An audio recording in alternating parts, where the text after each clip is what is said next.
quantum eraser.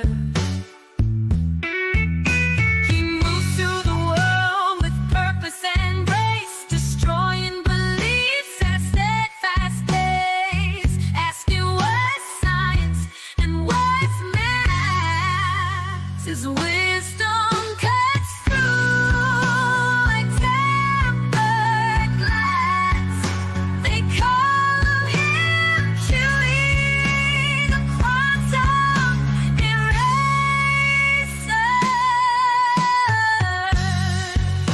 A master archer with bow in hand, his aim is true across the land, not just in science, but in every heart. He hits his mark with a steady heart. They call him Huey, the quantum eraser. It's all too easy for him when he takes the stage. With every word he states, they feel the rage. His presence alone rattles that cage. The crayon eating numpties are running out of time. They call him Huey, the quantum eraser.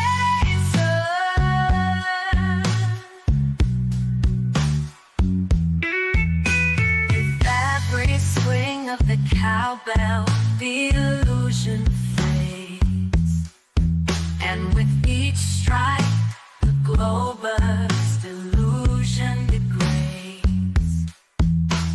Huey's treatments, they cure them of their plight, guide them toward truth with all his might.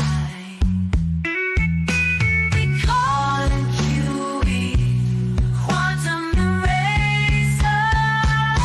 The hardest thing about being a glober, tell your daddy you're gay, oh so gay. That's why they need Huey's treatment. They call him Huey, quantum eraser.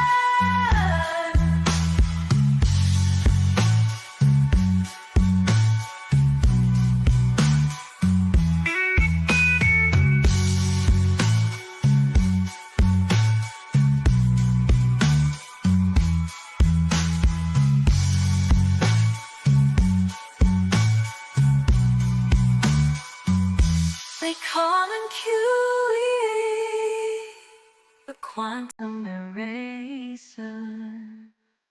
Oh yeah, baby.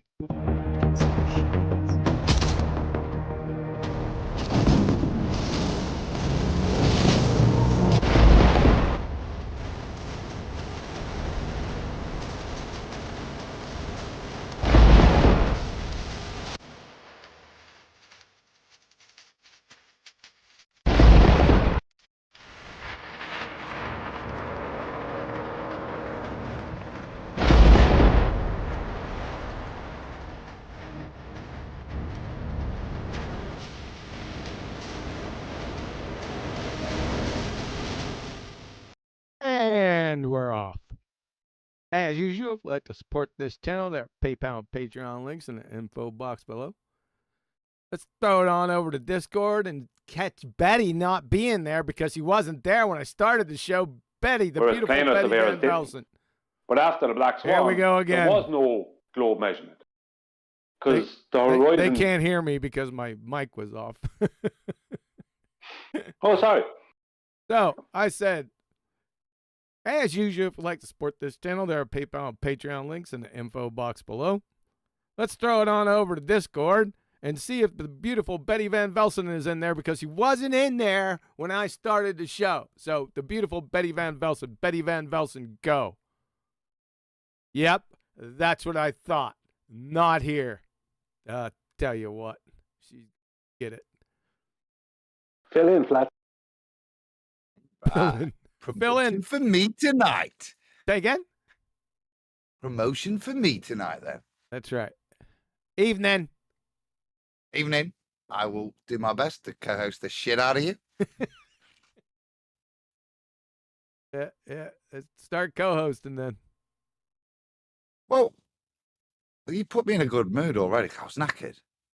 For you. And I've come in, joined late, and there she is. Stealing sunshine. Giving sunshine, really, that song. It's getting... and then you continued the disco. Brian really enjoys. I know he does. He song. enjoys my song.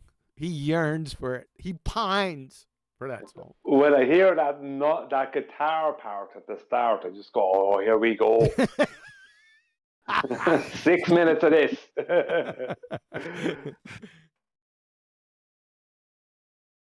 Yeah, my little sunshine's in that song, Adam. You got that right. She's got X Factor written all over her. Man, please. What, like the don't pregnant say woman that. that's got stuff on her belly? No, not the pregnant woman. We'll get back to you, Flatsy, here in a second to set you straight. No, not the pregnant woman. That's my least favorite part of it. It's not the pregnant woman. You know who it is. The one. You know that one. She looks over her sunglasses, but she had me long before that. Yeah, but it's when she leans over those glasses that your heart melts. No, it melted long before that. In fact, With the little pigtails. The pigtail. In fact, it's the start of the first video or at the start of the video when she's sitting on the bike, and she's not saying anything. She's just looking straight ahead. That got me right there. I'm done. Because it's just oozing X Factor, man. Oozing it. It's just immediate. I think there was a lot of girls who had the X Factor or focused on the X Factor a lot more back in the 90s. You think? The X Factor was more. Yeah, I think these days girls are there's a lot more girls wearing, let's say, high heels and mini skirts, right? And that's nothing wrong with that. They're looking good and doing all that. But the problem with all that is they end up all being that way. There's too many girls that are dressed that way. That's not the X Factor, dude. You're missing the X Factor. I know that. That's my point. The point is that they're all trying to look a particular way, and then they all look. There's too many of them end up looking the same. You need that girl who has that different dress. The way it dresses that little bit different. No, you're off has the that beaten little path. factor. Adam, you don't know what the X Factor is. Adam, he doesn't know what the X Factor is. If it climbed up his arse and started kicking footballs wrapped in jalapeno lace concertina wire, he wouldn't know it. He's trying to manufacture it. You're talking about, you can't manufacture like an Andrea Core. That's right. No, she's not got the X Factor. I was just thought. No, I was not saying that. I was saying girls are too focused on trying to look the same as each other, so their originality is not coming out. Their personal originality is not coming out like it once was.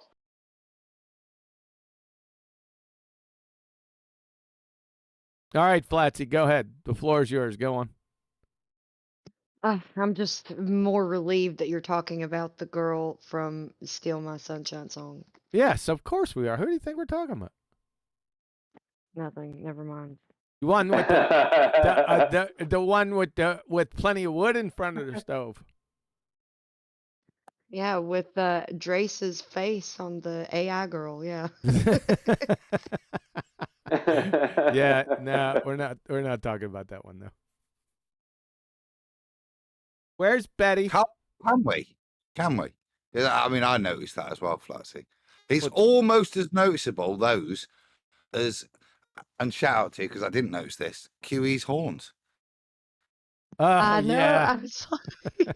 Betty put QE on some horns. I had a good laugh. It's a Viking helmet. Okay. Okay. What do you think? That's a Viking burial. Ah. You get it now? Valhalla kind of thing.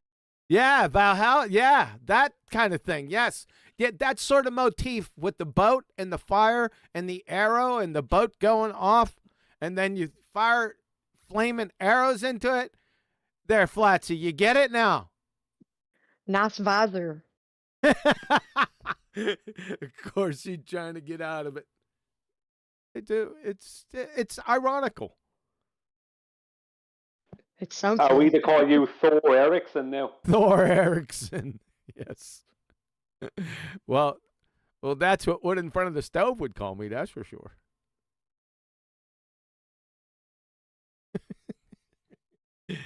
Betty, you got to come here and save me. What is going? Let me check. What the hell is she doing?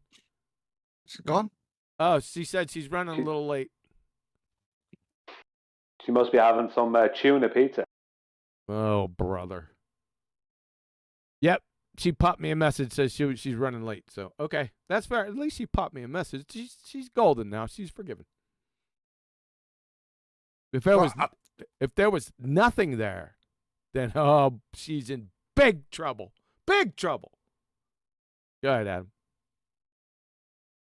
I need a little bit of updating before Betty gets it.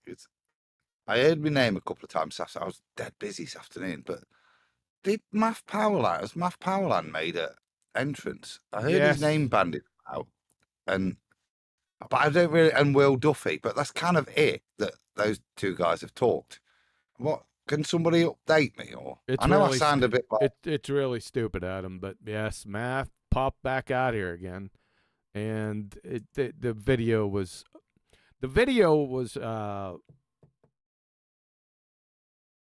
Creaky, you're a crackhead.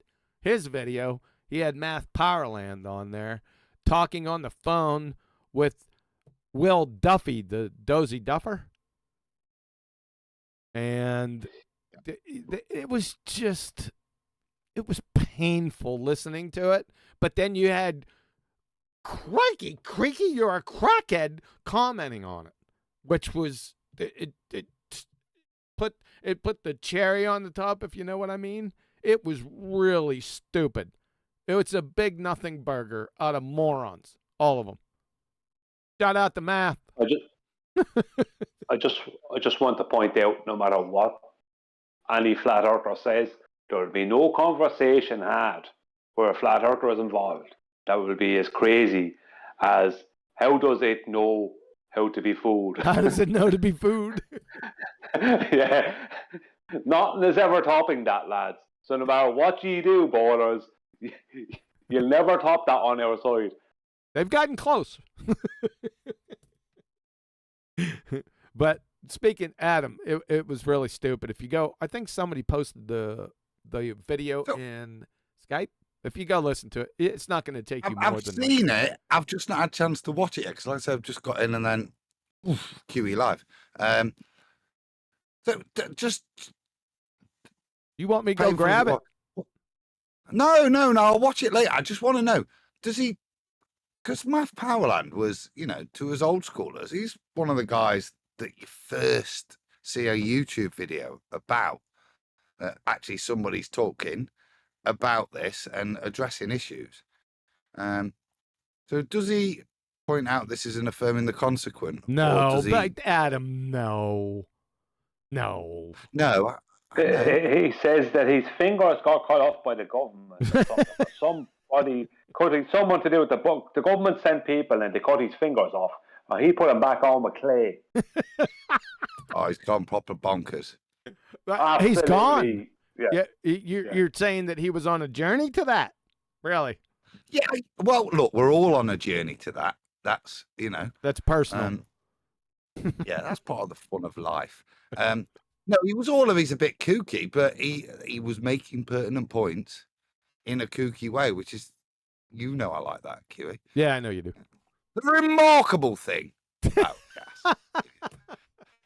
Yeah. You like that word remarkable. Yeah, I'm going to try to use that in a couple sentences today.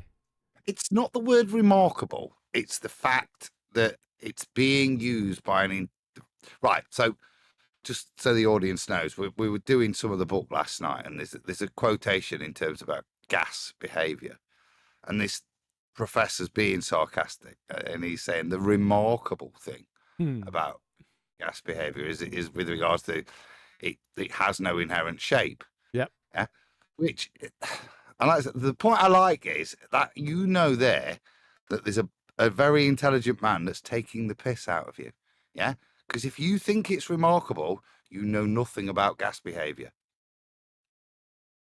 That's why I like that word. It's not the word per se, it's the fact that you're getting schooled. Yeah.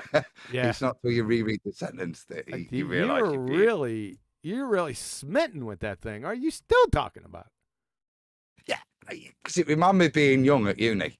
Yeah. Where you do get schooled like that. Yeah. Yes. That's why. Yeah, it does. It does. It has that ring to it, the way he comes out and says it. I don't understand. What was it? Like, somebody said that something about gas pressure was remarkable. You weren't there. We were putting the chat. Yeah, you already know that, so it's hard to. What we're writing the chapter in the book, and we were getting down to points about the gas behavior, and I don't know. I posted a citation and Adam, he just fell all over himself with it. So I'll read it. Edward A. Mason, Professor of Chemistry and Engineering. And we're just trying to discuss gas pressure without a container. So this is one of the citations. The remarkable feature of gases is that they appear to have no structure at all.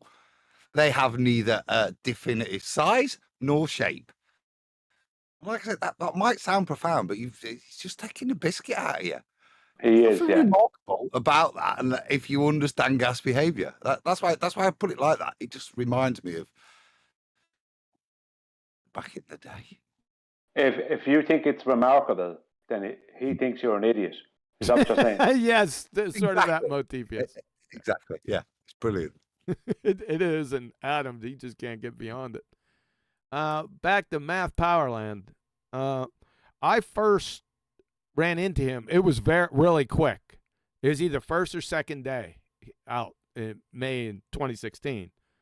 So he was already out here a year or two before that. But the first thing I remember that would never leave me, I'll give you one positive about Math Powerland, was the picture or photo.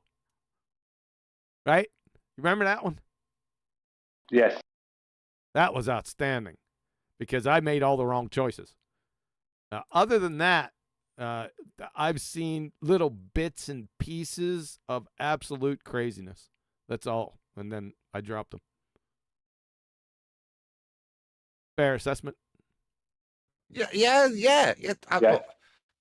Math Powerland was never some instructor on the journey, but he was there at the beginning, right? Doing his stand-up sketch in San Francisco, wherever it was. And that, when there was very little out there, was actually shared a lot and discussed a lot. Nathan will tell you it's one of the things, the first things you come across 2014, 15 is this guy. There's not many people out there actually standing up and doing it. And he's doing it as stand-up and taking the mick out of the ball. And more importantly, citing his credentials. I was a graphic artist at NASA, whatever his title was. Did he say that? Did he ever say that he was officially a subcontractor or part of it? Yeah, he said he was subcontracted, but he didn't say he directly worked for him. I don't ever remember hearing him say that he directly was employed by NASA. But being subcontracted is employed, so whatever. Yeah, kind of yeah, guilty by association, yeah. So back in the day, though, when there's no evidence and you've got this guy that's saying these things and he's asking the question, and in reality is back then, you ain't got a clue. You know what I mean? At this point now you're encountering him, you're kind of questioning the ball. Yeah. It's quite a while. And he just lays it down. And like I say, to me, he's quite pertinent in the early times. I've seen the title there. He's like the king of flat earth or something he's claiming. That's what he said he was. That's fine. Yeah. I mean, he's one of the early people that was famous. I've not seen him for 10 years, really, since that video.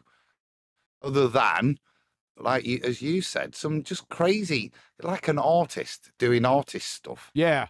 Yep. Maybe talking about stuff, but never. He was never. He went into the conspiracy for me that it was all a big con. That's what he'd talk about. Right. He was never dealing with detail, like in terms of taking the ball apart. Right. Greatly. Yes. It was obvious to him in a comedy, which I'd have to grant him. Yes, he never got into the specifics, right? And I don't know why in the hell he came out and called Duffy. I mean, it's just very strange, and the conversation was incredibly stupid, lacking any acumen on both sides whatsoever. And then you got Crikey, creaky, you crackhead, commenting on it, which made it that much even worse. So that's what you got, Adam. You didn't miss much. It was driving me nuts just listening to. Yeah, it was bad.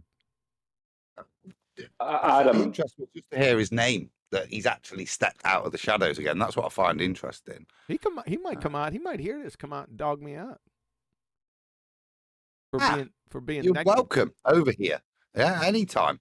Like I say, you're a part of the journey. Certainly mine. You were important back then. You've been inconsequential for the past 7-8 years, which is why it's great to see you. Somebody that helped wake a lot of us up. Yeah, I don't know about helping waking me. I was already a flat earther. Yeah. Second, but I'm only speaking for myself. Although I did find that presentation rather unique, and like I said, I already knew it, but still, I liked his style with it, right? And he got me on a bunch of them because what I thought were photographs weren't. Paul? Yeah. That's what I'm saying. That's where he was at, wasn't it? But that actually back then that's actually really wasn't admitted by that. So, it wasn't. They use clever language now to not admit it in their composite image, which means it's fake. It's clever, newspeak. Sure. But he was the guy that brought that to the fore. I've got to be honest with him. Yeah. There was lots of moon landing shit, but to actually demonstrate that all of that was fake. Yeah. Got to give it kudos. Yeah, it was powerful. I for newbie conspiratards, I would think that would be a powerful type thing. Like I said, I already knew the Earth was flat, so he didn't show me anything I didn't know. But and he didn't show the Earth was flat. He just put out that there was a fraud, and it was right in everyone's face, and no one's seen it. So that's what he did. And hey, more power to it. Thumbs up, right? Good job. We'll take it from there. I mean... Well, hey, Brian, we'll take it from there. Oh, no. Yeah. We'll take it. Well, why don't you come over and we'll let us tool you up? So with respect for you starting us, come over here, son. We've learned a lot in your absence, and we've destroyed a ball. Yep. All ends up to the point that mofo, he's flatlining now. That mofo flatlining, baby. You know why it's flatlining? You know why it's flatlining, people? Because of that. You don't see it, Brian, but I got the graph up. Oh, excellent. Brilliant. Right, Super Math Powerland. TVH sent big up Mr. Legend, Quantum Eraser. We need berating glurf. Yeah. Thanks, man. TV. He's been posting some stuff that's been kind of cool lately. Thanks, man. Appreciate it. Good, Brian. You were Irish going. Before he does, Bugger, you got something to tell me? Superchat, super mustache, super Powerland. Tony Whitcomb sent, if a Glober's claim is that a plane flies backwards, then why is the nose at the back? Wait why a second. Is the nose at the back and all the seats are facing the wrong way, huh? Wait a second. I gotta see this one. It's just not right when I'm not looking at it. Even though you do read it good, Flatsy. Glober's claim is that plane flies. Yeah, not Glober's. One Glober claimed it was flying backwards. That was brought up yesterday, wasn't it? No, they all claim it, whether they want to admit it or not. It's not. That's not strictly true. If in debate you can get them so arse about face that QE can get a guy to admit that what he's describing is that a plane is flying backwards,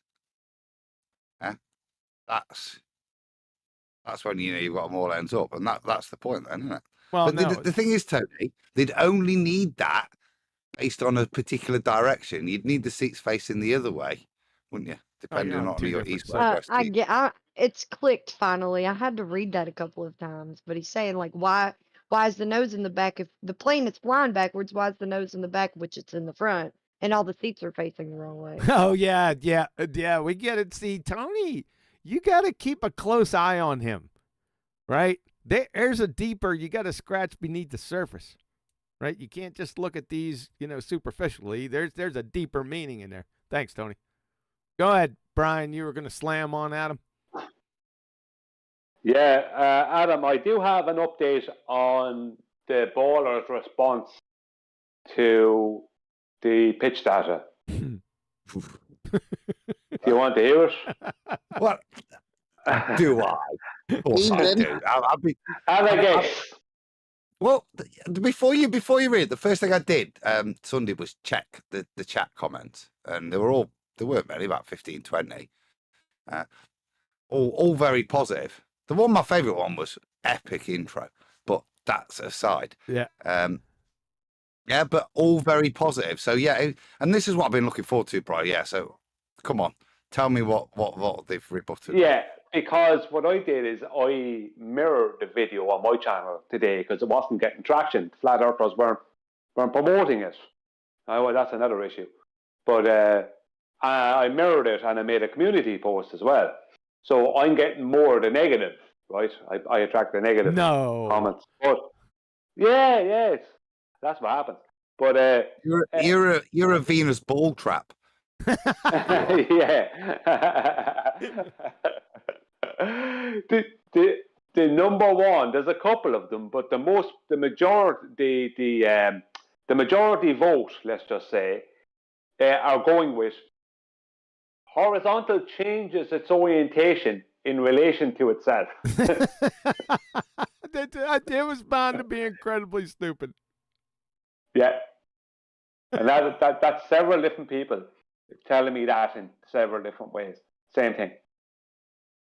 That's absolutely fine. Right. Really? If they're going to make that claim, absolutely fine. Yeah, because we addressed that. That's why we wanted the pitch data. If it was doing that, and this is why we cite the gyroscope, if horizontal was going to realign itself, yeah, then we would be denying the gyroscope. Yeah. What are we invoking here when we're saying we're invoking a curved Earth and that it just changes? Well, that's fine. But if we're going to apply straight level flight, right, then we have to reorientate for that change. Now, a pilot may use the horizon throughout his flight, absolutely fine. But if ever there's a point where curvature is involved and there's a reorientation, we have to have the pitch data showing that realignment. What's the point of the graph? That's what we've waited all these time for. Is there a realignment? So if they're going to make out their claim that it auto realigns, they need to describe how. And like I said, at this point, the only thing they can do is deny that a gyroscope operates in free space. Well, what they're stating is that, basically, like I understand it, without them actually stating it this way, maybe they don't know how to state it correctly, is that from each point, let's just say between Toronto and Miami, each point between those two is another tangent plane, and that's the new local horizontal. Now, they'll never give you an actual, you know what I mean? That's basically, but what they're basically saying is horizontal is a constant, but it's not horizontal. You can't have a horizontal plane. You're on a ball. This is the other point. Curvature is cumulative and constant. There isn't a point where you don't need to worry about it for a second. 0.09 degrees per kilometer. 0.09 degrees on that angle of the wing, Brian, per kilometer. When you're flying at 800 kilometers an hour, the angular change for your aerodynamics would have to be accounted for. it isn't. Yeah. What's the point? Yeah, they but keep. sorry. You got to remind them. They keep denying the very foundational tenet of their Baltard religion, that they live on a curve. They don't get it. Yeah. Go ahead. Well, yeah, this is the thing, right? They're claiming horizontal while also denying its existence, because how can horizontal change its orientation in relation to itself? That's a clear cut down, absolutely correct synopsis, summary of what they're claiming. So horizontal is always horizontal, except for it's never horizontal because it's always at a different orientation to the previous horizontal. And the next horizontal will be a different orientation in relation to that one. So that means they're literally admitting to themselves that there is no such thing as horizontal in existence if you believe you live on a globe. That's incredibly stupid.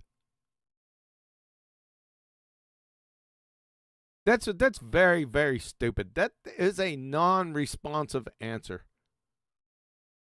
Well, yeah, Like because the ball by it. Sounds like they're having. QE said it. They're having to deny the ball. They've Yes. had to invoke a local flatness. Yep. Which is therefore to deny their ball. Yes. they're literally trying to hijack. They're basically trying to state that every couple of seconds there's a new horizontal being created by the gyroscope. Yeah. Now, let me ask you this. If 0 on the attitude indicator, right, is what, let's say you're flying, you have a 3 degree above horizontal pitch. 0 is the horizontal. If that 0 is changing, right, Yep. that means that the gyroscope is changing its orientation. Yep. Right.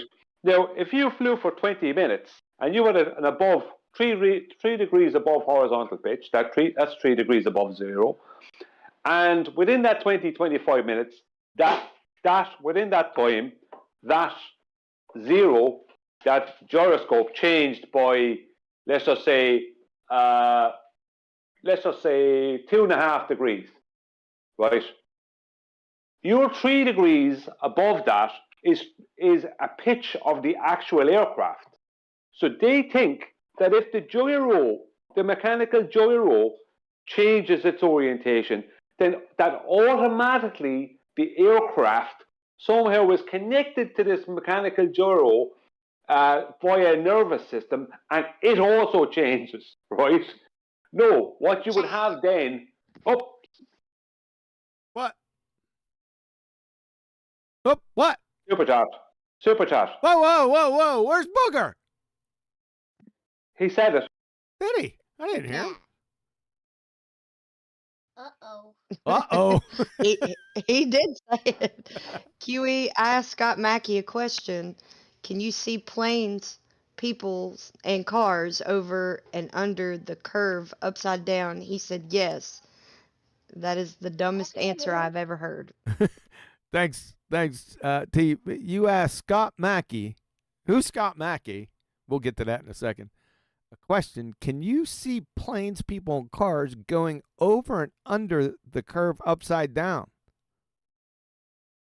He said yes.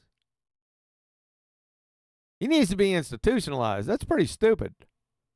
Yeah, that's the dumbest answer you ever heard. Oh, I got some more dumb answers for you. But yeah, that's pretty stupid. Thank you. That's the other option, though, isn't it? Right. It's either deny their ball, like we're discussing, or deny reality to the point that you make an absurd statement like that. That, yeah, you've seen cars, planes, all going upside down and over the curve. Yeah, but if the They horizon was changing like you were saying like that, Brian, then your pitch would constantly if you don't change the pitch, you'd just be pitching higher and higher as you go along. Your pitch. Exactly. Yeah. I got you. Exactly. I know what they're saying. They're idiots. Yeah. The point I like that you made there, Brian, was okay. invoke pendulous vanes, which aren't on the Cessna, we cage things, invoke all these things, yeah. Well, as you say, lovely. So gravity's pulling and reorientating the gyroscope in contradiction to how gyros do and what their function is. But if we allow you to assume that, that's lovely. Plane's still got to reorientate. Yep. Plane doesn't follow suit just because the gyro's recalibrated itself mid-flight after you've spent 20 minutes on the ground calibrating the bloody thing, knowing that it's going to recalibrate itself every few seconds to a new horizontal. Yeah, it makes sense. Yeah, that makes perfect Flight sense. deck. These people are retarded. Literally. On top of that, Uh-oh. if you were to fly 500 miles an hour, right, over a globe, and you were to follow curvature, you would have to then account for 7.24 degrees, right? From let's say from the center point of that globe, when you get to 500 miles further, it has to be 7.24 degrees of change in your pitch to account for it, that 500 miles. So that means within 1 hour you have to account for 7.24 degrees. But if you're starting off with a 3 degree above horizontal pitch, then you've got to account for 10.24 degrees. Right? How are you going to do that? They do think without thinking, because they don't think out these things. This is just a kind of a crazy response.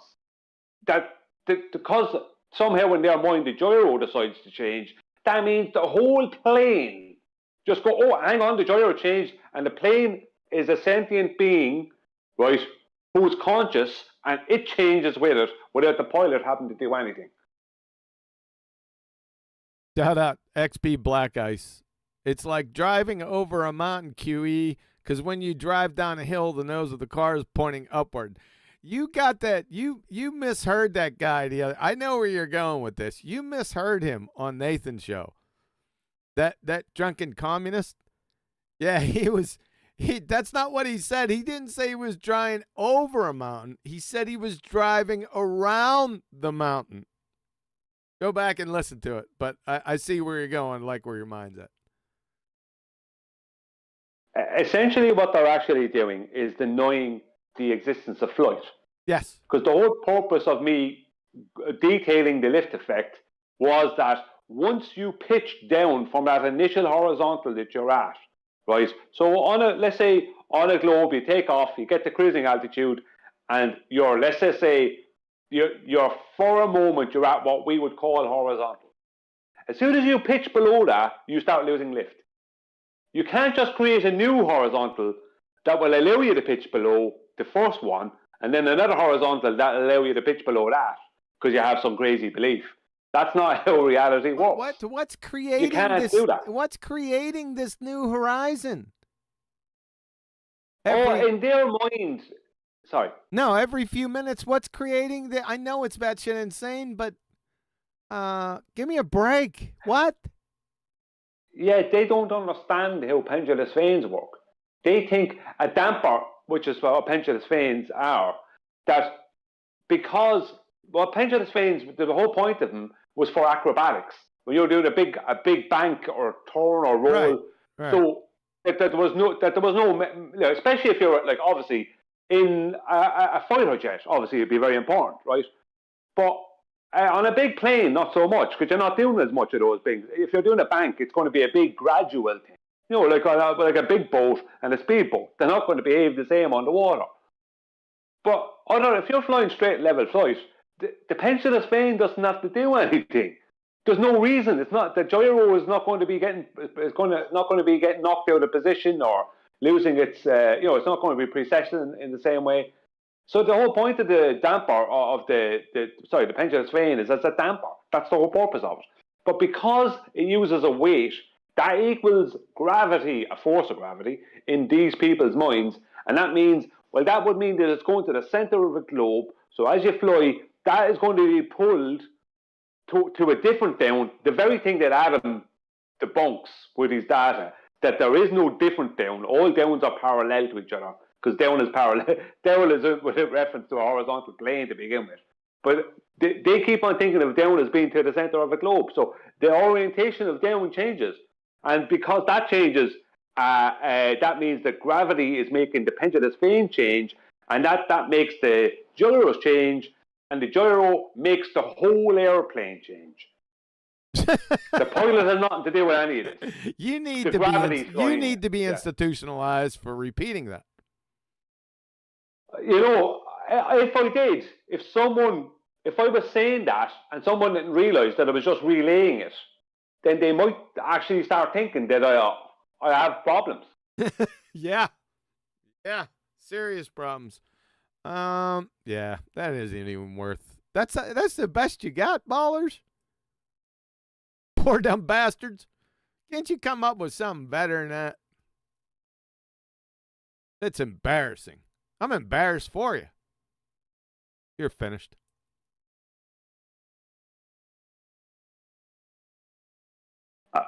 I mean, they can't go against the pitch data. All they can do is claim that they are flying horizontal while denying the existence of horizontal. That's actually what they have to do. They can't fly horizontal to maintain altitude, right? This is the paradoxical nature of where they end up. We're flying horizontal, maintaining altitude. Well, you can't do that on a ball. You can't fly horizontal and maintain altitude. You have to curve. Yeah, this is QE's first point. Just the simple bit, which is why he likes that data. Look, they're maintaining altitude in straight and level flight. Well, that contradicts the ball and our understanding of flight mechanics. And that's why they're all ends up. It's not us that are saying something. This is how planes work. Go and read it. Go cite it yourself. This is how it works. This is the point in that video where I show how you attain straight and level flight. Yeah. What are they setting up? They're setting up a pitch angle, an altitude, and a speed. And it's the balance of all those three, yeah, that maintain the straight and level flight. If you've got a changing altitude because the Earth's curving away from you, the air gets thinner, your rate of push decreases. You don't maintain straight and level flight. That's point one. Without mentioning the direction of down, that's QE's point.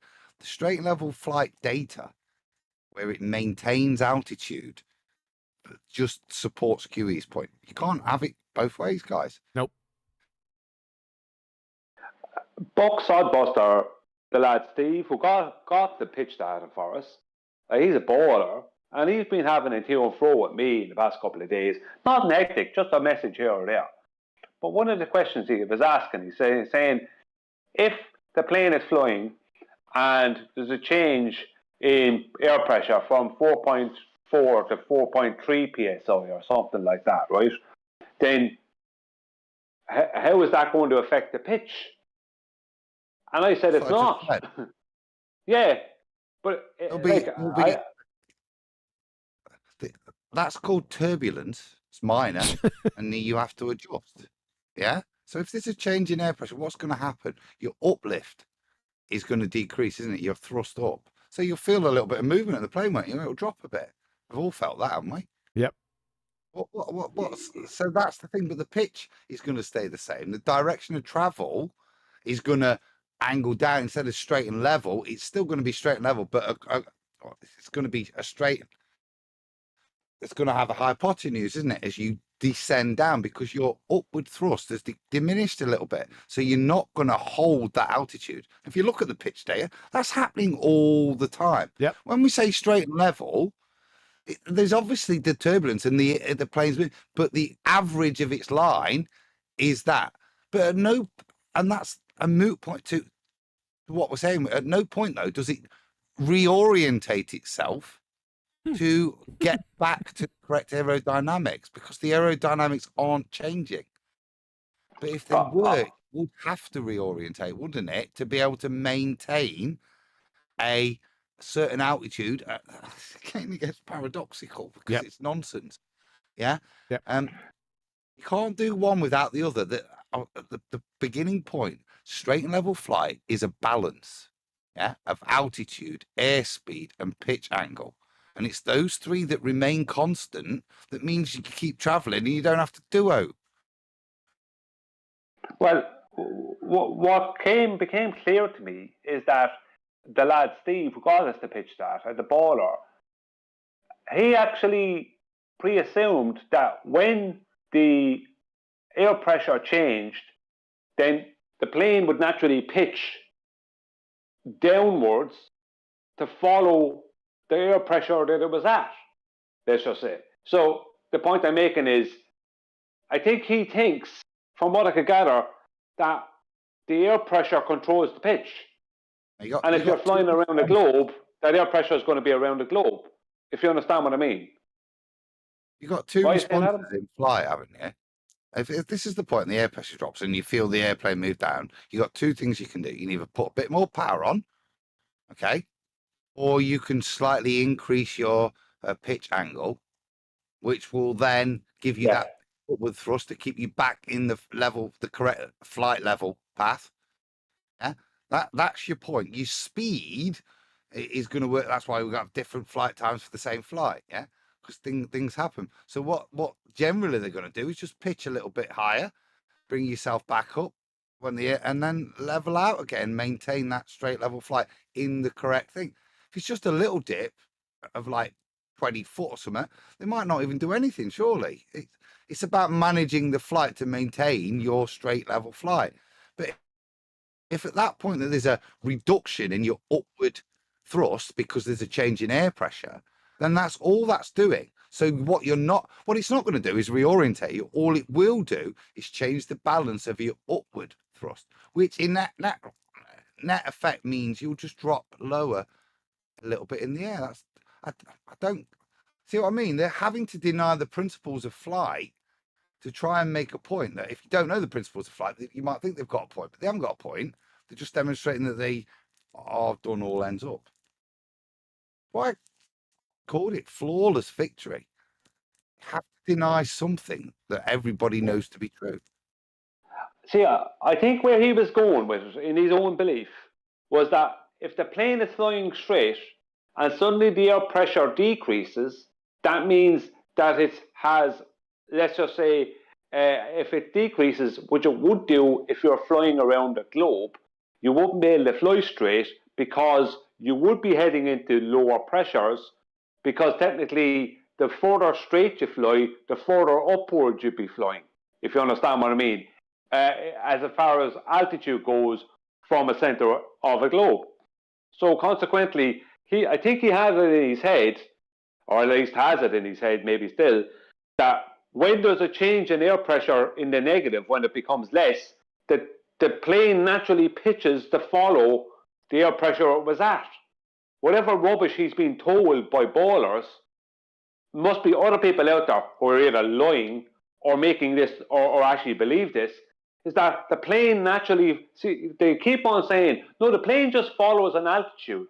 But what they forget about is they're pre-assuming that that altitude is a circle around the globe, not realizing that they are then pre-assuming that if that plane reaches or starts encountering a lower pressure than the pressure it should be at for let's say it should be at 35,000 feet, and is encountering the pressure that it would encounter at 37,000 feet, that it naturally pitches down and the horizontal changes, the whole gyro and everything changes because it encountered a slightly lower pressure, and the whole orientation of the plane and the orientation of horizontal, that's crazy to even think that changes, and the plane somehow follows that 6 miles or 5 miles away from the surface of the globe.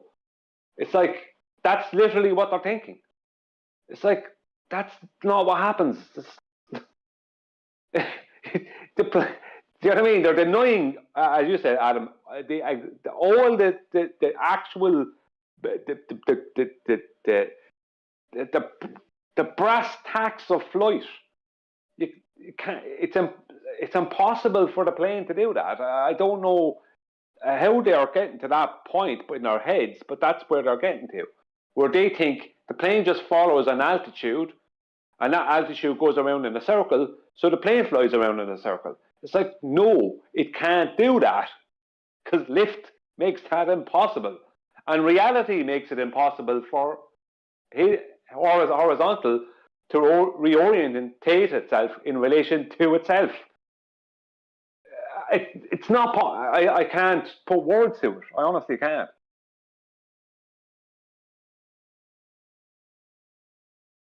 That's the best rebuttal we've had, is it? That's it. That's it, yeah. I've heard nothing from Rufif at all, which I find quite interesting. I would have expected something, and I assume you've not heard out from Wolfie. No, but I did get a comment from Trevor Austin. You want me to put that up? That would be good, yeah. That would be good. I gotta go snatch it. When you have a chance, yeah. We can read it out. Yeah, 1 second. Who's Betty the guy wrote me you a started message. on Saturday, weren't he? Yeah, it does him and Wolfie, but mostly him. Mostly Wolfie, I should say, but He's the guy, yeah, you couldn't get it, it cost too much money, all this sort of stuff, and, you know, yeah, the liar. well, Wolfie is even worse, but this is him trying to save his own skin, I think. You called him out Saturday. I thought that was quite a nice, like I said, I weren't aware of that. I thought that was a nice finish to cite all the correspondence you've had. To show how disingenuous these people have been. You couldn't get it. It was impossible. It cost you thousands. You know what I mean? Hundreds of thousands, wasn't it? 150,000. I think. I thought that was an interesting point. So Yeah. if this guy's come back, go on then. Yeah, well, I'm intrigued.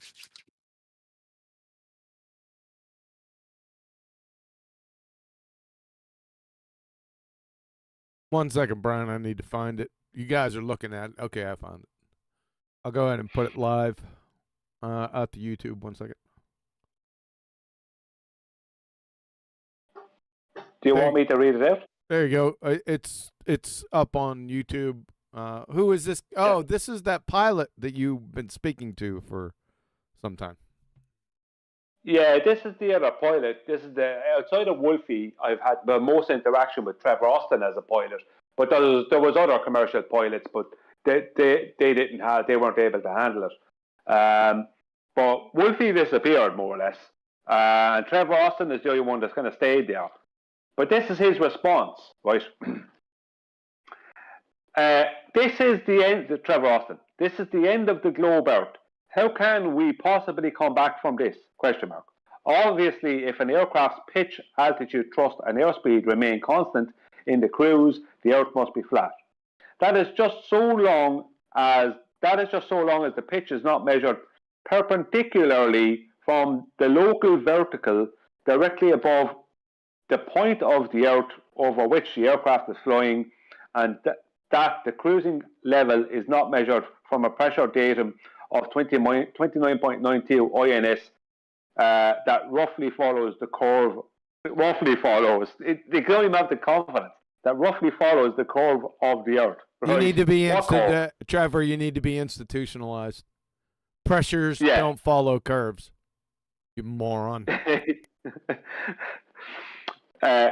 Brian, pitch data like this. Right. Go on, Adam. Yeah. You see, this is them done up. This is just so long as the pitch is not measured as long as pitch isn't measured perpendicularly from the local vertical. This is what he's saying. Yeah. What an absolute deranged fool. Yeah. Why would you set the gyro? Why would you need, after doing stuff in a little shitty Cessna, to have to recage your gyro because you've knocked it all out? Yeah. If these things reset themselves based on a local perpendicular, not of down, but to the center now, yeah, we wouldn't have any need for anything. We wouldn't even need a gyroscope. You could just hang a hammer, couldn't you?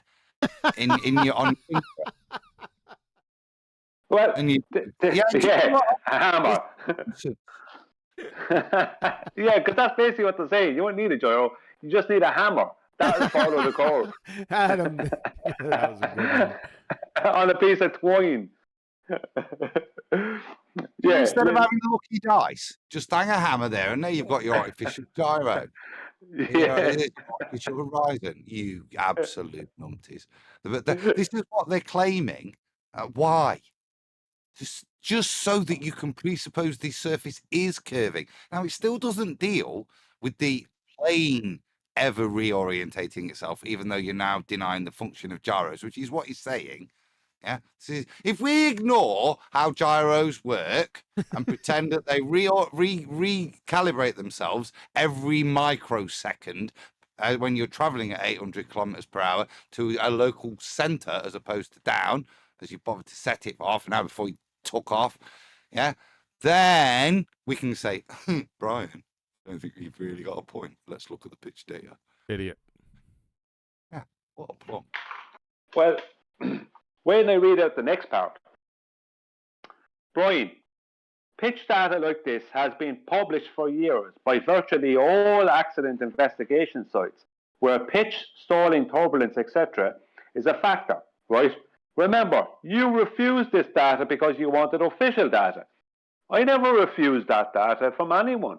That data was never presented to me. Wait a second. Remember, you refused this isn't that data because you wanted official data? Isn't that pitch data official data in accident investigation? Yeah. What on earth is he talking? Back.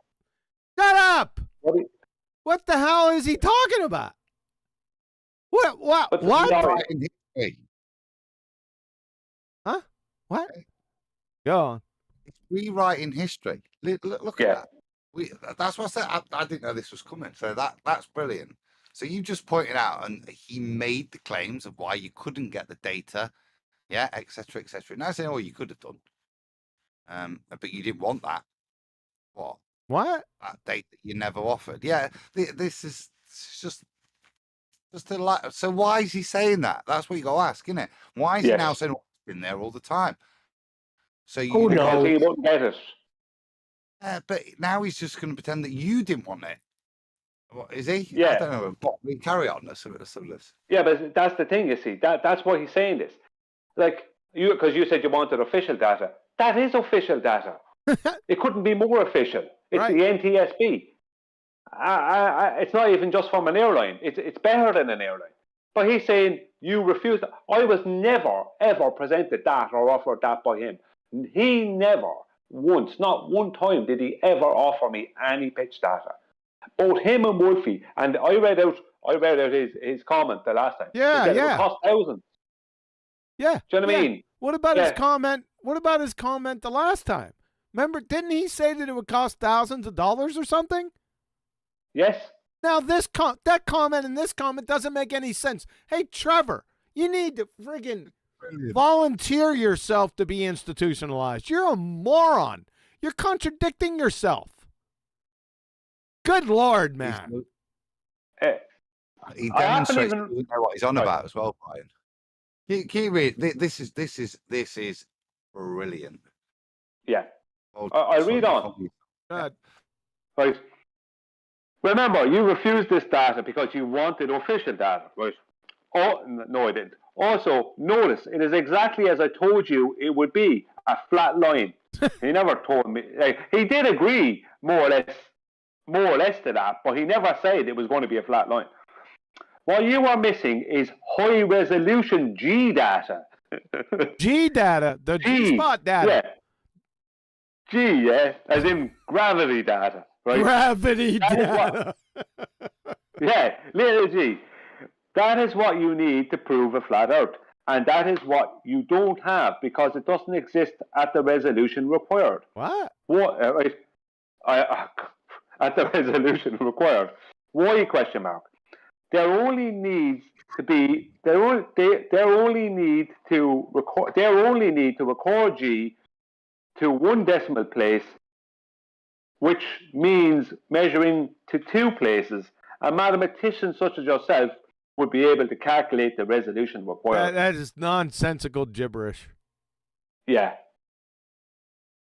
You're a clown, sir. He's making 0 sense. Yeah, 0. It's desperation. Yeah, it's crayon munching at its height. Yeah, there is a point. If I can try and make some sense of what he said. Oh, good luck. I know he's invented G data now.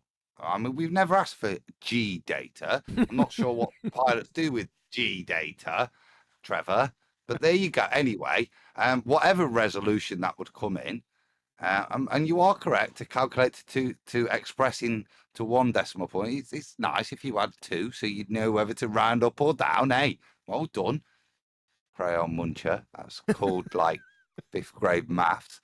But anyway, great point to make there. Anyway, Trevor. The only point I would say is, I say, if I'm trying to pull something out of it, he's saying it's not in enough resolution, and it is. And the reason I'd say that it is we can tell whether or not, even if we can't tell the nuance of the pitch, we can see it's always above 0. Okay, and that's what was required. Yeah. To maintain the vector and not enforce a realignment to a supposed changing horizontal down center point. But no, what he actually said, Adam, if you look at what he actually wrote, is high resolution G data. Yeah, that's what I said. But there is no such thing as G. That's why I started with. There's no such thing. That's nonsense. You clue sniffer. Yeah, don't invoke something that nobody asked for, not relevant, and you say it doesn't exist. But the problem is we've not got this thing that doesn't exist in a high enough resolution. I'm going to focus on the point that if for some reason he thinks that graph's not in high enough resolution, it's high enough resolution to see it never has a negative pitch angle, pal. That's all we need. Yeah, what he's trying to do is invoke little g, and somehow then state that I've never because they've several of them have tried this with me. You haven't included, do you know what I mean? G. Why would I be including G? The NTSB doesn't include G. Go on, Adam.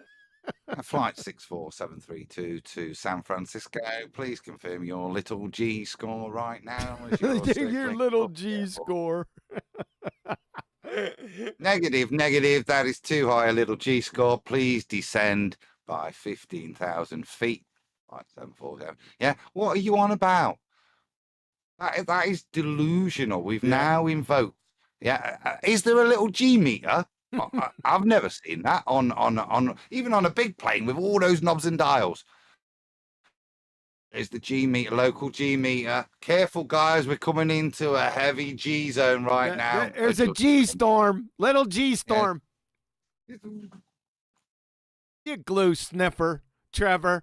Just hang a hammer in your cockpit, crayon muncher. What a clown you are. Get off my fucking screen.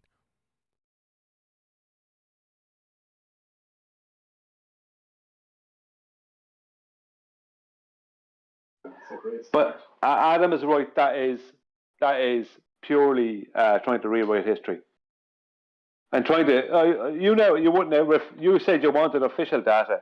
That is you can't get any more official than the NTSB. Exactly. That's another. But look at what he's done. You said you wanted official. Well, this is it. So, but what you really wanted was little J data that doesn't exist in greater detail than it doesn't exist. Yeah, ignoring the point, we've got the pitch data and what it shows. He's not dealing with that, is he? He can't. Brilliant. It's great. Responses like this are great. There's nothing there for anybody that's actually seeking the truth to have to deal with, is there?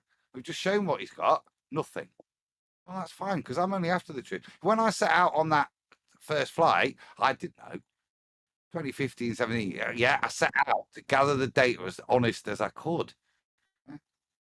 But this guy's adding nothing to truth, is he? All he's demonstrating is the only way he can cling to his paradigm is by doing the complete opposite, which is being dishonest, trying to rewrite history, try to represent imaginary data as the thing we now need. You've lost power. Come on, get a pair. What I found with them is a good few people, they must have gone straight to the pitch data and then just attacked me in the comment or whatever, or attacked us or whatever, like attacked the presentation. Because they're coming back with things that were obviously covered within the presentation. So they obviously didn't actually You know, they didn't actually watch it. Yeah, you can read out that one. I can't see it. It's too small on my screen, QB, but you can read it out if you like. From Trevor Austin, idiot hammer guy in the friggin' cockpit.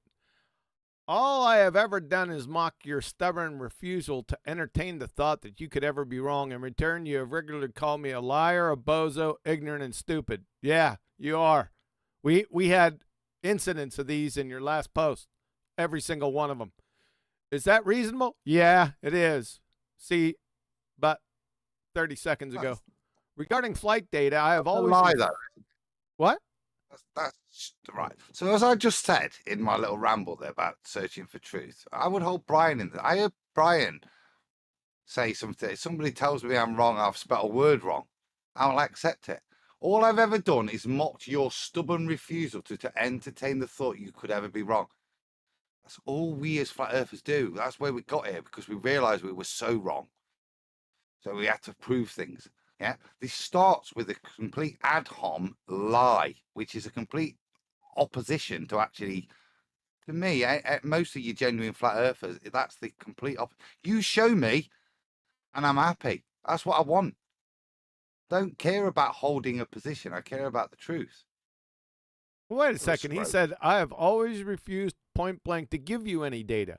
I've also given you the reasons why. So let me restate them again. Number one, flight data is not for public consumption. That's not what you just said. You glue sniffing fungus muncher, you. Yeah.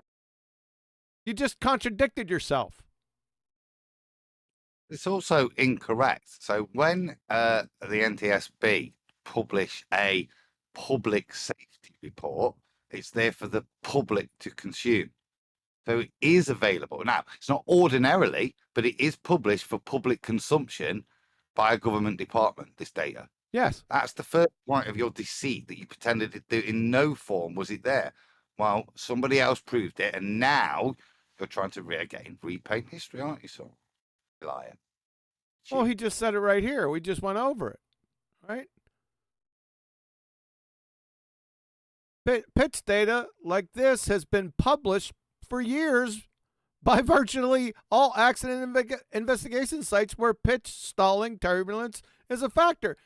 You just contradicted yourself, you idiot clown. Can't you see that? With this, flight data is not for public consumption.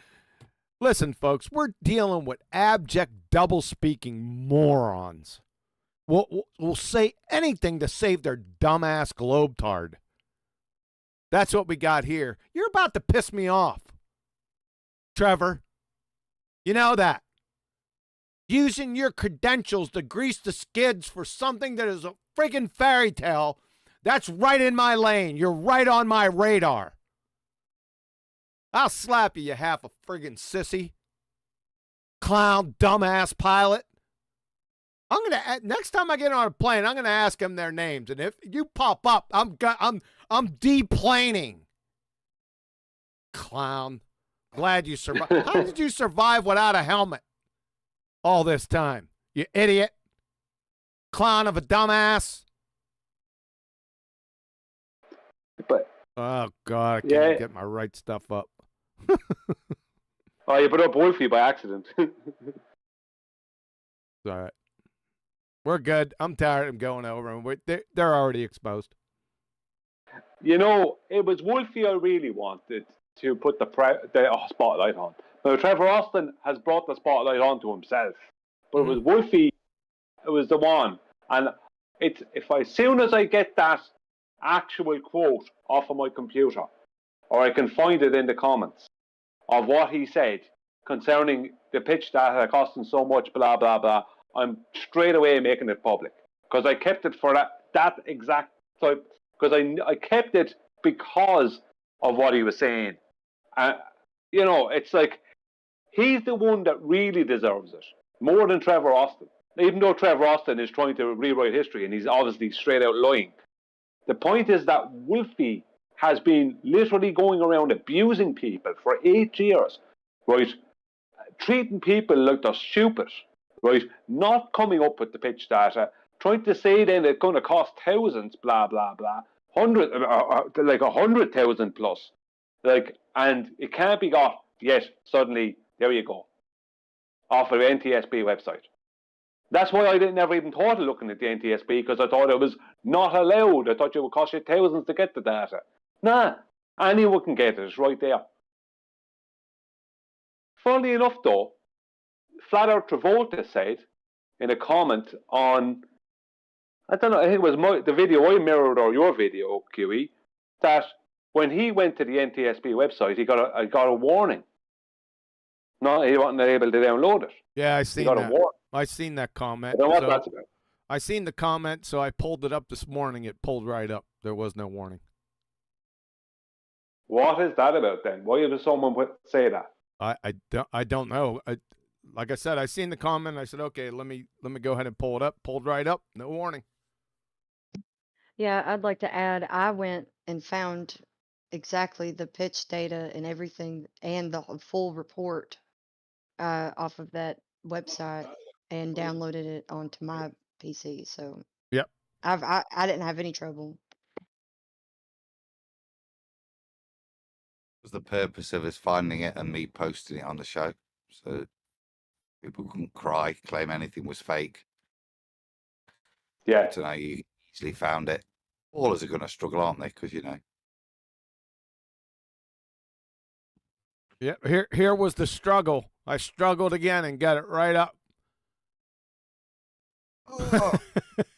I like doing my due diligence and finding these things without any help. And if I need help, I'll ask for it. But I was able to find it without asking you guys for help and Yep. downloaded it. Did you respond to his comment? Respond back to him. Ask him to try again. See if it comes up with the same nonsense. It could be.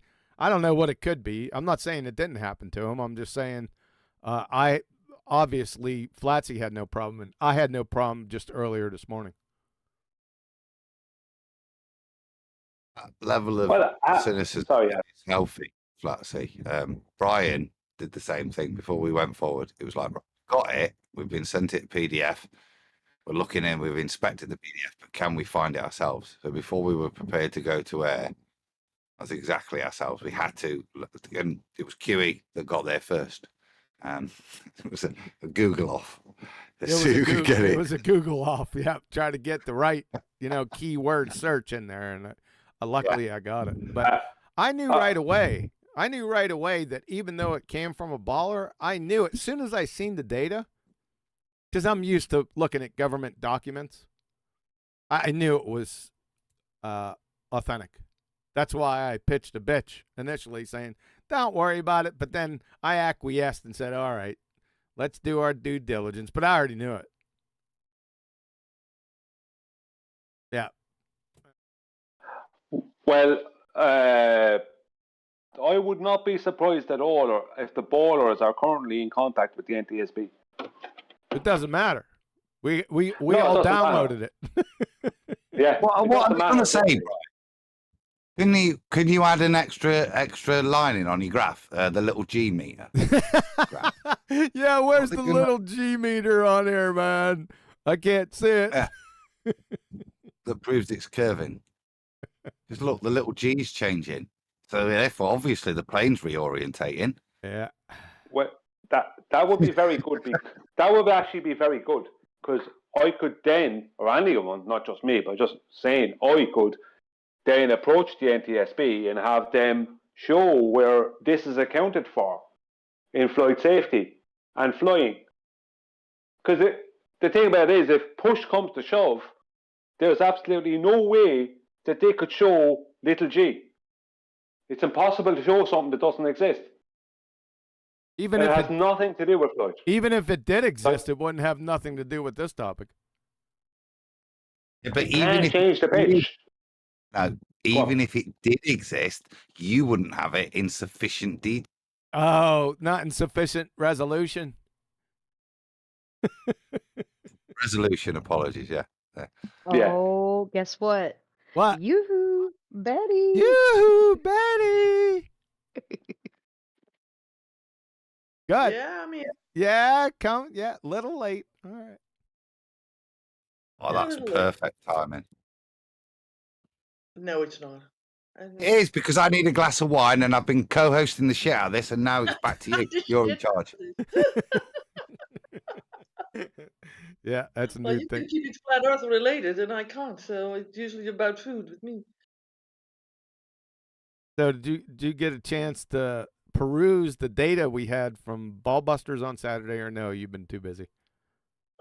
Ooh, no, I've had a birthday of my mom, so she had to have 2 days of celebrations instead of 2.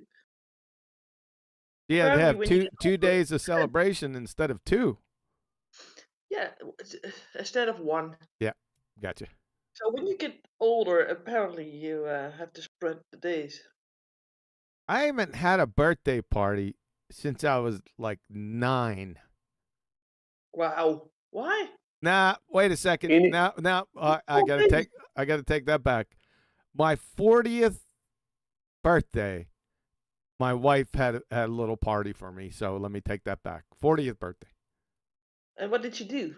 She made a cake Oh, and it had 40 on it, and I said, "Oh and God, the stripper came out? what? The stripper came out. No, it was a small cake, stripper. What the hell kind of Dutch strange lunatic behavior is that?" No, it's actually American They're perverted. because I see that in movies all the time. This was just a simple birthday cake, not Okay. a big cake. Did you get 40 candles then? Yeah, Wow. Did you all blew them out? no, just me, but she put trick candles on there. I would do that too. You watch you sweat. Yeah, it was pretty cool. So But you immediately caught that, of course, right? yeah, because I used Yeah. enough. I had enough in the container to extinguish those flames. You did it with your hands, right? Like, No, woof. no. Oh. Then I blew, but you know, sufficiently. I blew sufficiently hard to blow all the candles out, and none of them blew out. I knew that something was afoot. Huh. Too funny. Yeah. I didn't have a birthday party for years myself, actually, now to say it. You know what happened to me? I had a load of people telling me they wanted to have a drink with me. All these different people. This was going on for several years. When are we going to go for a drink? When are we doing this? When are we doing that? And it's always them asking me, right? So I said, okay then. This is going back a good few years ago. I said, okay then. I'll invite them all to my house for a birthday party, right? A big party, right? And none of them turned up. That was the end of that.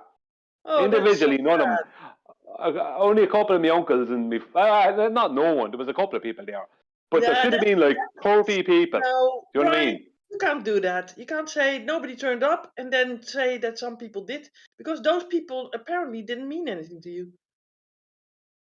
Well, it's not that they did. No, what it was is I Family had. doesn't count, does it? Yeah, this Family is different. Yeah, you go Yeah. back into But- your All right. I want to brag. But go on. Sorry, you go ahead and say your butt. Finish up. Then I'm Quick, going to Yeah. After that, none of them ever said to me ever, or mentioned it again. This is a good few years ago. We have to go out for a drink, or we have to have a drink. We have to do this. We have not meet them. Nothing about it because they Of course. can't. They can't say it now. Of course, because they're Irish. Go ahead, Flatsy. So I think it was when I turned 26, but it might have been 25, but I'm pretty sure it's when I turned 26. My friends and my now husband, back then was my, anyways, You know. companion. No, we don't, they- Flatsy. No, we don't. They- Noisy playing. They all threw me a Well, birthday. no, slow down. We assumed you just until you made too big a deal of it, Flatsy. Well, Yeah. we were in very early stages of our relationship, and I don't know. I don't know Okay. what to call it. It was serious, but we All weren't right. married yet. All right. Okay. Fair enough. Continue. Yeah. Okay. Engaged, they call it. Engaged. Nope, she wasn't Sure. engaged. Maybe No, I wasn't. engaged, maybe metaphorically, but not officially. Please let her continue. Yeah, Just they all smitten. threw. She was They all. Oh, smitten. yeah. Yeah. Oh my God, guys. They all threw me a birthday party at a local bar, and they had all pitched in Mama, and bought me did I a miss bicycle. No, you didn't miss any. And they all bought me a bicycle. It was awesome. Oh, that's pretty cool. Bicycle race, bicycle race. Okay. Thought I'd brag a little bit. That was the last birthday party that was ever thrown for me. I'm about to turn 33 this year. 33. Rookie. Rookie. My uncles were taking the piss out of me. Look. Hey, some party, they were saying to me. Is that what they said? Some party. Yeah. I don't know what it, anyway, some party, man. It's like nobody there.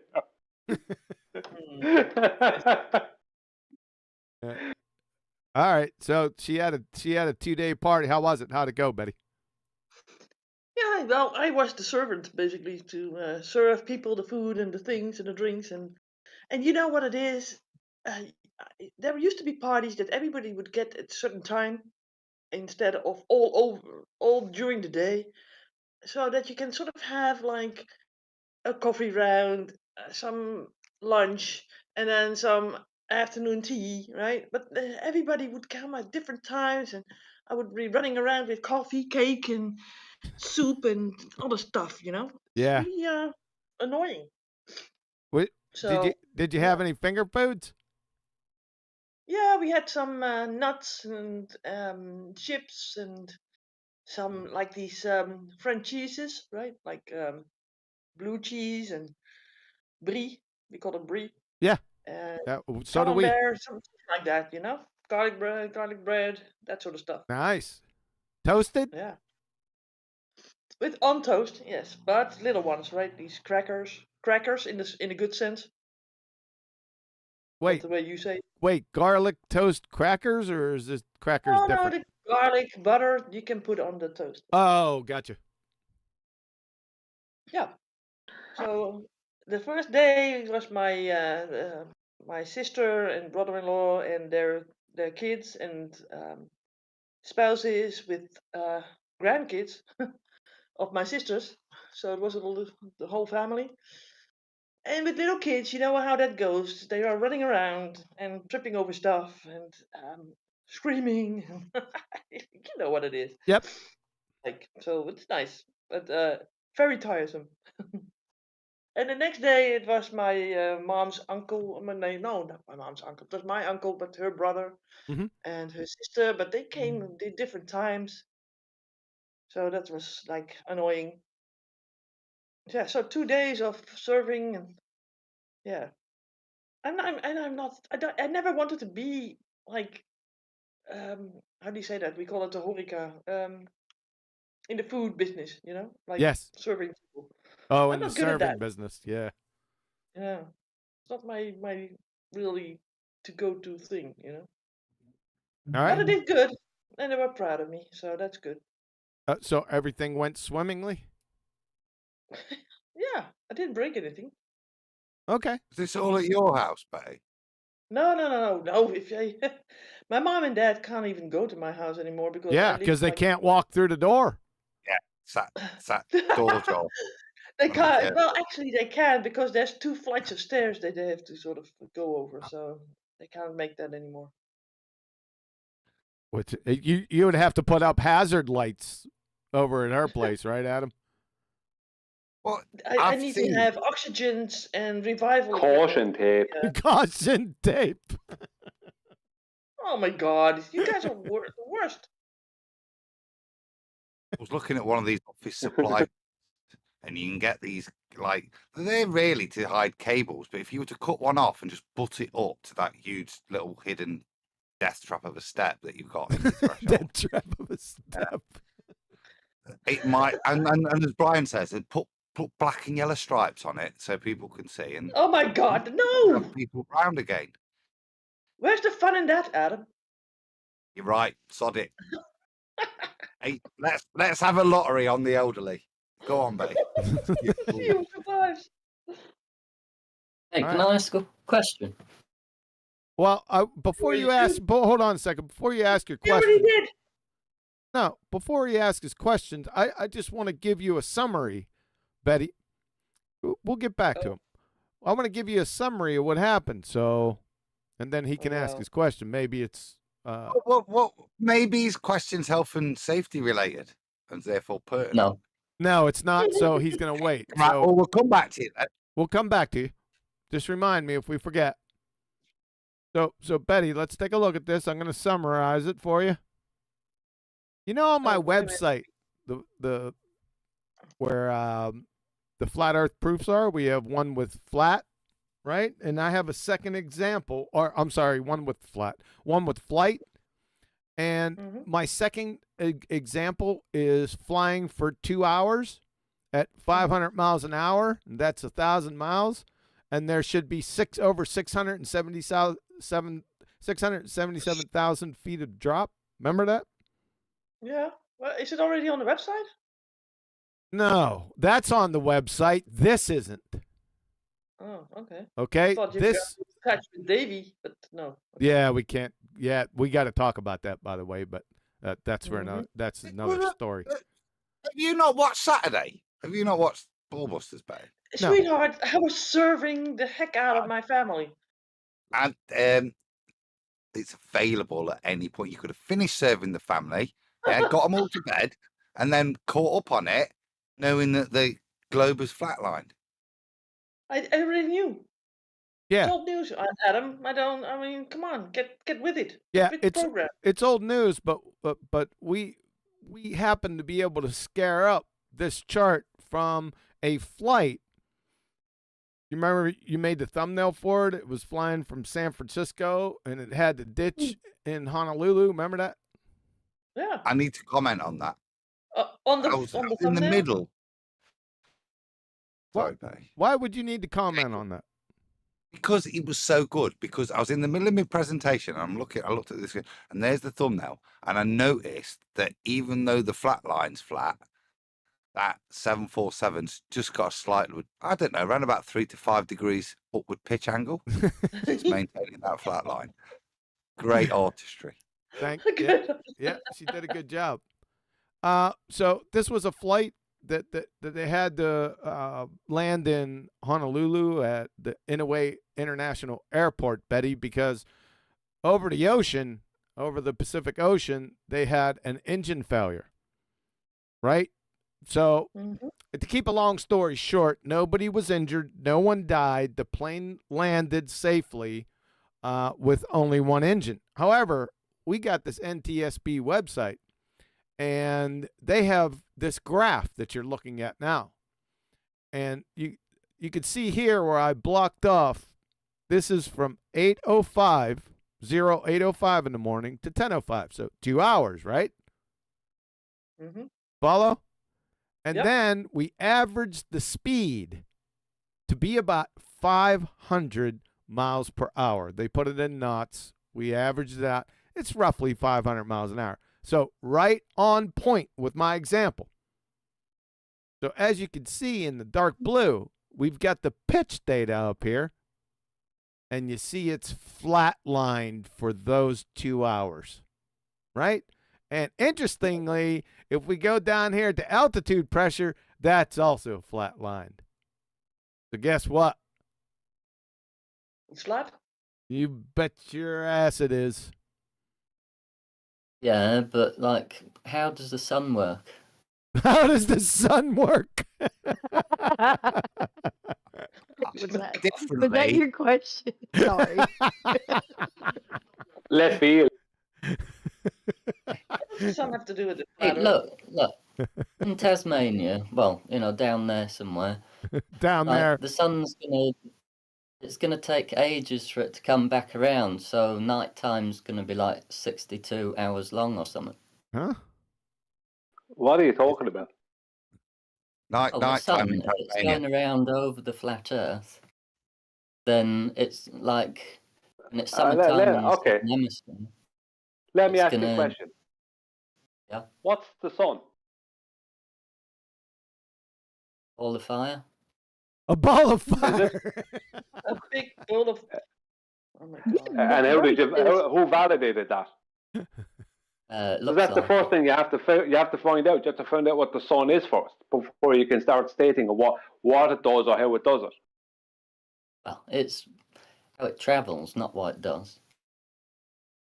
Yeah, but you would still have to find out how it does what it does. You'd have to find out what it is before you could even start stating how it travels. He successfully. hold Hold on up, a second. hold up. Hold up. He successfully is red herring far away from this flat Earth proof, and he got everyone following you with it. So good job. No, not me. No. So this is not. This is. Are you a baller, dude? Because you've just claimed the sun is moving. Yeah, I'm basing that on your flat Earth thing. Flat Earth thingy. Little bit more detail might help a response. Well, if the Earth is flat, then the sun, like you're saying, is going, traveling overhead, and then, so it's like doing a small loopy in the middle, and then it's like going wider as it goes out towards Australia. Is this the technical white paper language? Hey, it doesn't matter. It's a ball of fire. Are you saying that you're struggling to conceptualize the movements of something that you don't know what is?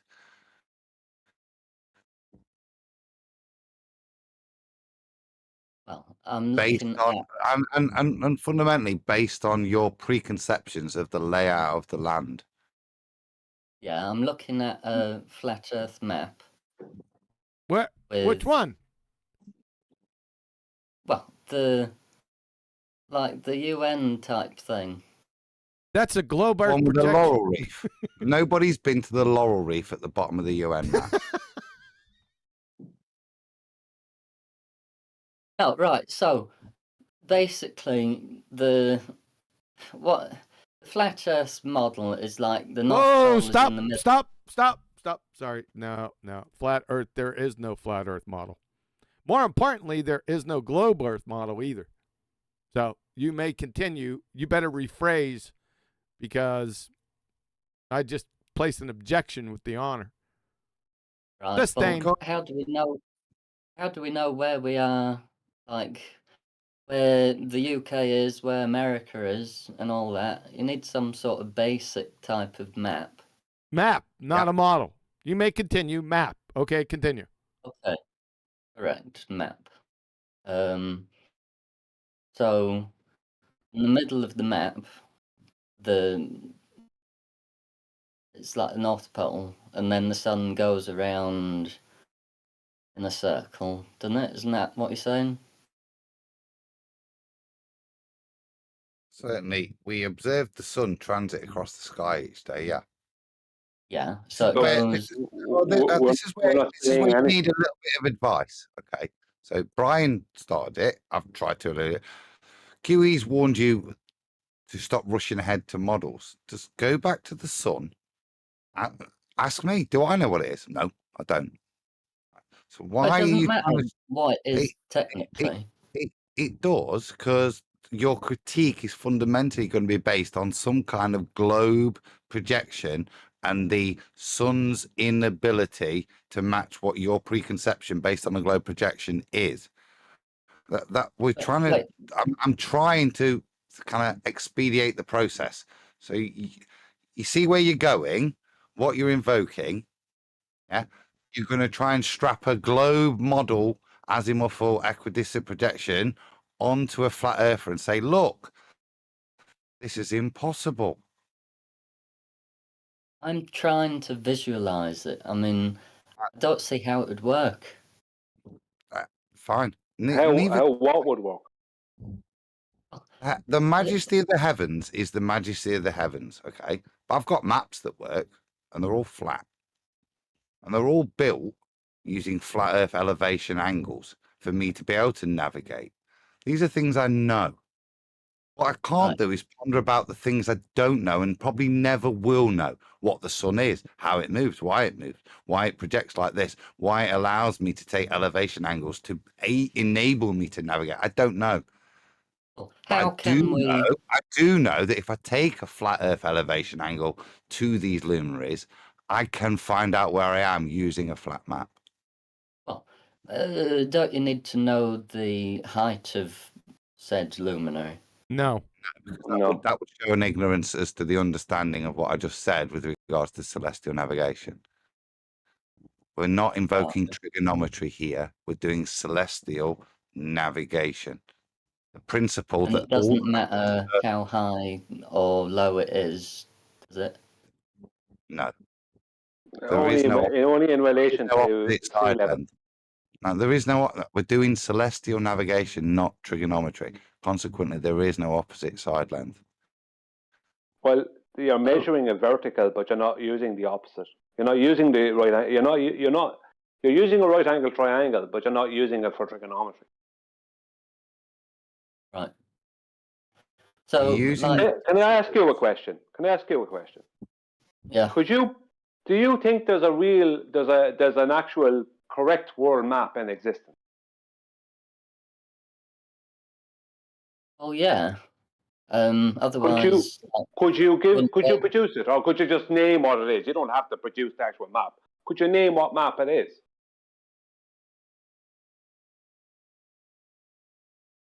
Oh, I mean, people need to navigate, so they need to know the exact distances between land masses. That's sectional maps, so they're using sectional maps.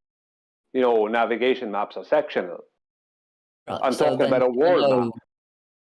You're going to know when the sun is overhead a certain place. He asked you. Hold on a second. Hold on a second. Oh, wait. He asked you a specific question. Re-ask him. Pay attention to what he said. Go ahead, Brian. Yeah, I asked you do you or would you claim that there is a correct world map in existence? And you said yes. And I asked you, would you produce it, or at least tell us which one it is?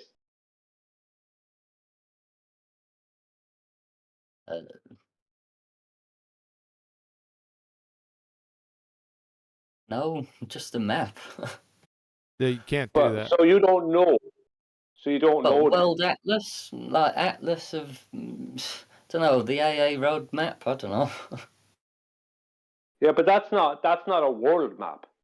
That's a sectional map. Well, isn't there some sort of like map for ship people, like doing shipping containers? Yeah, but there are sectional maps. They're not a map of the whole world. That's a section. So if you're going on a route, you have the sectional maps for that route, but that's not a world map. Well, like when simple thing is to put all these sectional maps together, and then you've got a world map, haven't you? No, because the sectional maps will often be different scales on the maps, so they don't fit together. They'll fit together for the route, but another route, the map might be made by different cartographers, so the scale is different on the maps. So they have to use a different scale with them. Do you know what I mean? Yes. The reason I'm asking you... Go on. One map maker will have made a bunch of all of them, no? Well, if you can produce them, I've never seen them.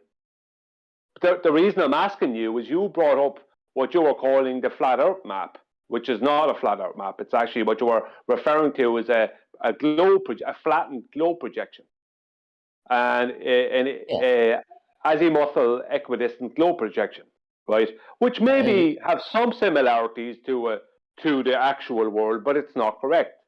So the reason I asked you, do you believe that there is a correct, or would you state that there is a correct world map in existence, is just to see if you would say yes. Now, I'm not going to carry it on, because I know that when you said that, you don't know. Well, no offense, but you don't know what you're talking about. There is no world map in existence that is correct. Every world map is distorted in one way or the other. Okay, my original question basically was like,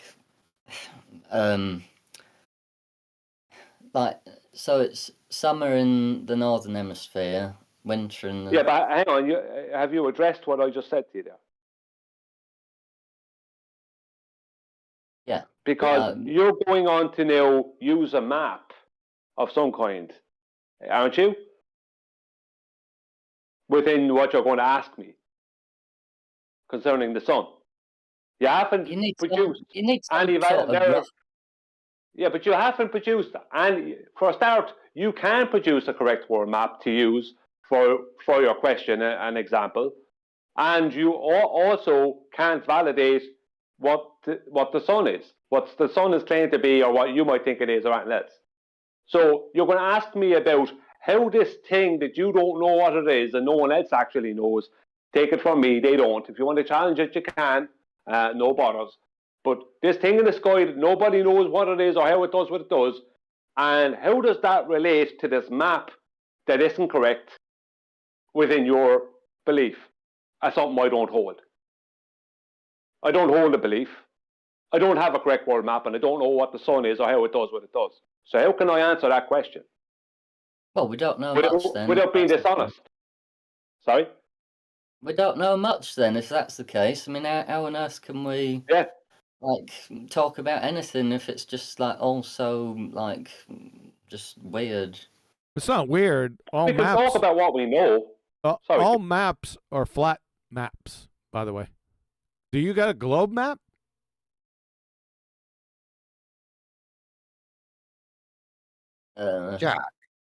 Jack, when you've mentioned the sun and we've mentioned navigation.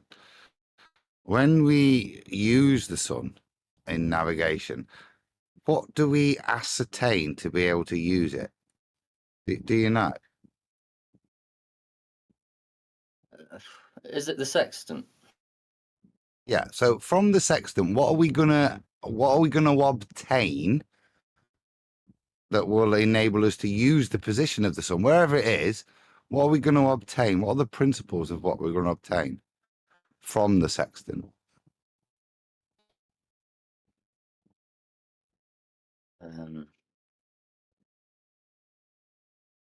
Oh, well, yeah, latitude and longitude, no?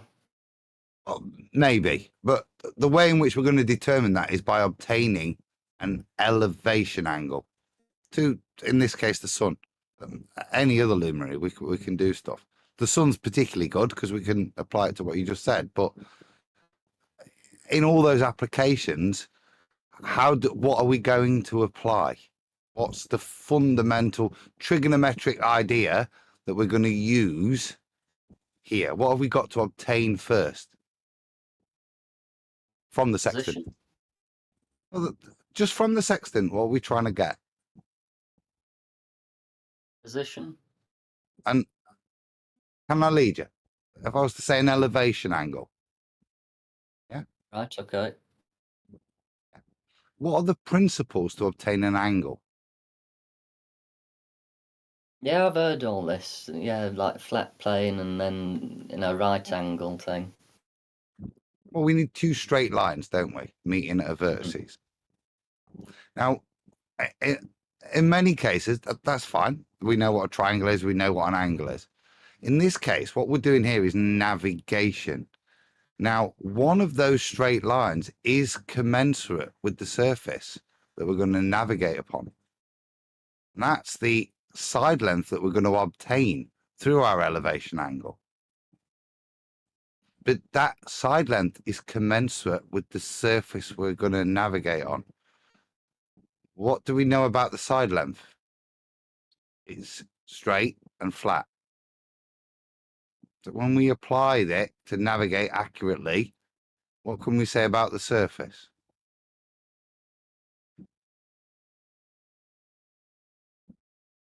Yeah, I can't argue with that. But my question is, like, the sun. Like, if it's Can I ask you a question, please? No, hold on, Jen.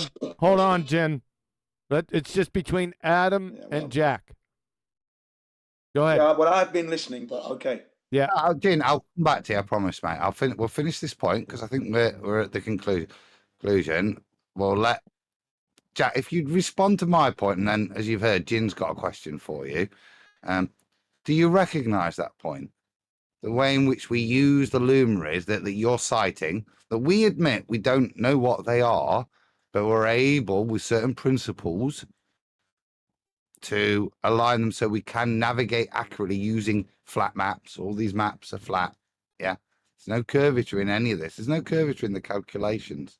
So using those principles I outlined in terms of straight lines, vertices, and angle formation, and the correlation between one of those lines and the surface you're navigating. Do you recognize that actually, whilst we can't describe to you what the luminaries are, they do confirm that we navigate and measure the Earth flat?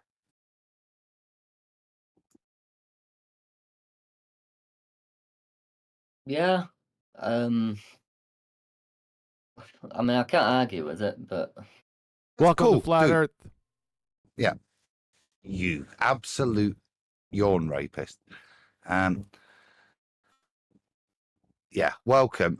Jin's got a question for you. If you're prepared, I think he's got a question that may help you as well. Are you all okay with that?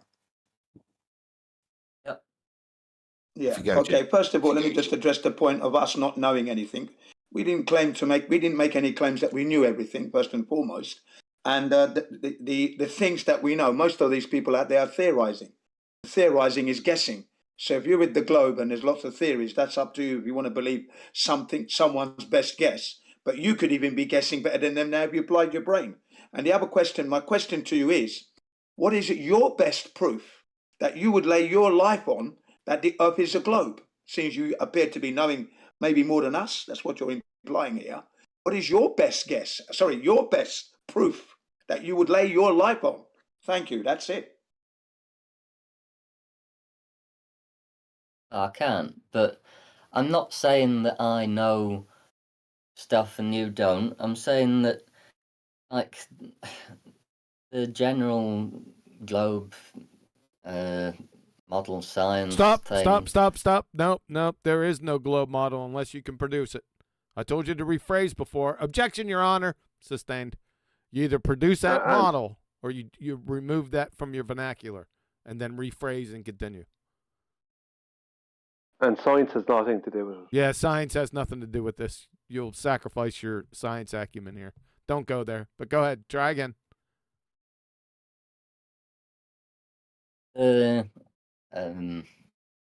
Globe theory, whatever, is... Stop.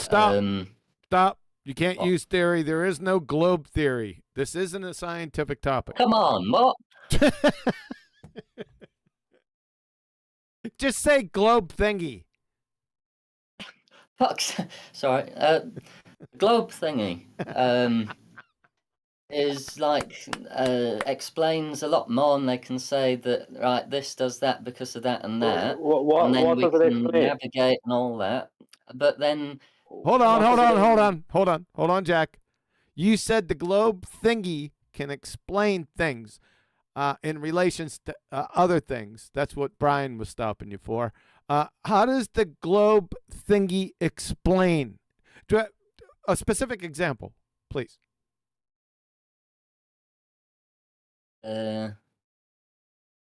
Seasons. So the globe thingy explains seasons. Yes. Okay, how does it? doesn't. How does the globe thingy explain? How does it just explain? Do you know explanations? So we can progress this discussion. Explanations are how and whys. So this globe thingy is going to have to explain. Number one, the globe thingies don't have vocal cords and aerobic respiration, so they can't say anything. They're not sentient or intelligent. So you're saying globe believers attempt to explain what? Seasons with the tilt of the Earth towards the sun, so it's hotter in the north and then colder in the south and vice versa. Okay, so the tilt of the Earth causes seasons, correct? Yes. The way to validate that would be using the scientific method, because that sounds to me like a natural cause and effect relationship. So we're going to have to go down this route. Sorry, Jack. What is the observed natural phenomena so we can get the dependent variable to form a hypothesis? So observed natural phenomena, please. The sun is only coming up, traveling over the sky, like just above the horizon instead of right above head. No, that doesn't have anything to do with your season globe thingy. So, are you observing seasons? I think what he was trying to say, QE, is that the sun. Are you trying to say, Jack, that the sun at one time of year will be higher in the sky, and another time of year will be lower in the sky at the same time of day? Yes. Yeah. Okay. But do you see, Jack? Right, no, just say that, Jack. Do you see then that I agree with that statement? Yeah. In the winter, yeah, for me, the sun's lower in the sky, and in the summer, it's higher in the sky at midday. I agree with that. That's not what you said. You said in the summer, I'm tilting this way, and in the winter, I'm tilting that way. Yes, so it makes sense. No, you have conflated observation with what you've been told is why you see what you see. There is no link between the two. You will never make one, yeah, other than to maintain a belief in a ball. But that's no proof. Yeah, but we know now that, like, since traveling, like, south of the equator to, like, South America and Australia and all that, we know that it's like the bottom half is the same shape as the top half, so it's round, globe. Do we? So How I'm do going we to know hand that? you over in a second to Brian. But that's a fundamental claim. Now, there's very few things we can take to get that, but you're saying that latitude, north and south are equivalent. Is that your claim? Because we're on a ball. I'm saying that the sun traversing the sky is the same as up north and down south. Fine. Yeah. I think we're in agreement. Yeah. So they're equivalent. Because we're on a ball, they're equivalent north and south of the equator, depending on the degrees away from the equator.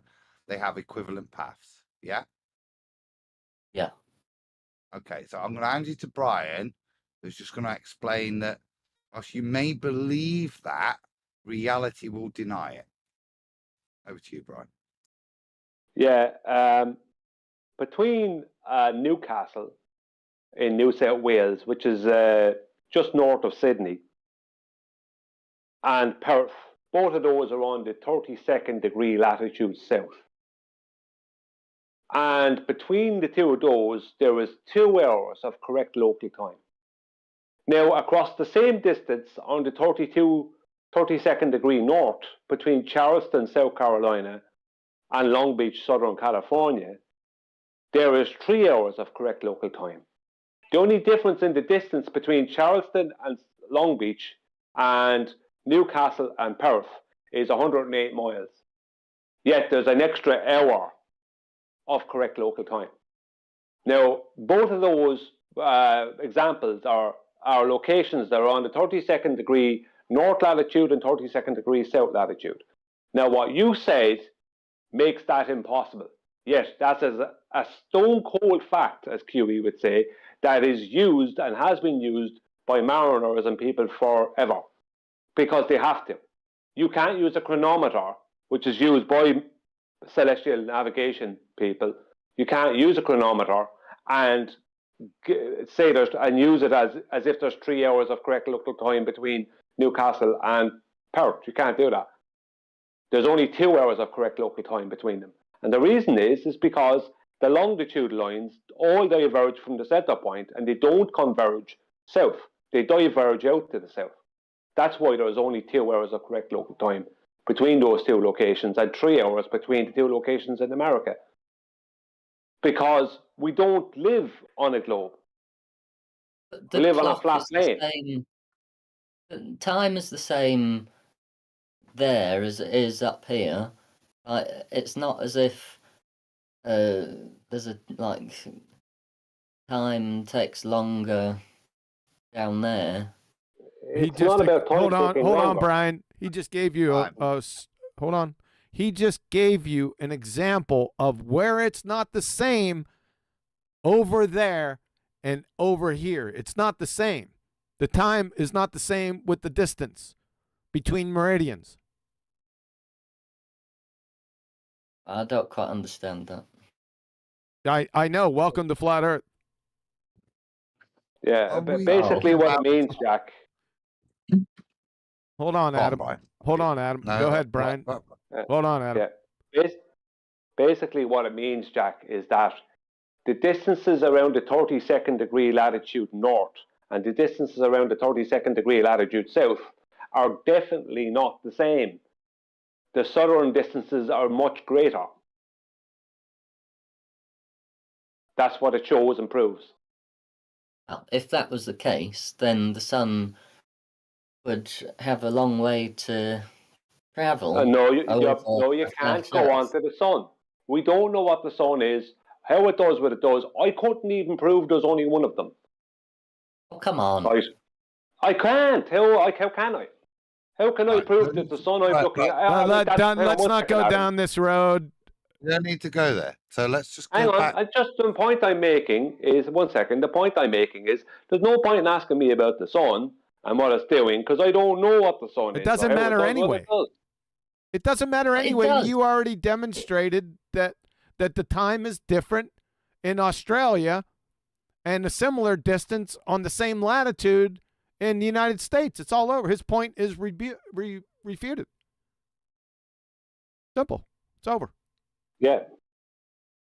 Do you understand the point? Just obviously we're claiming victory, but do you understand the point that's been put to you? This isn't about the time on your watch. It's about so we're you sound British, maybe you're not, but here we have summertime. Now, in British summertime, it might say midday, but is it midday?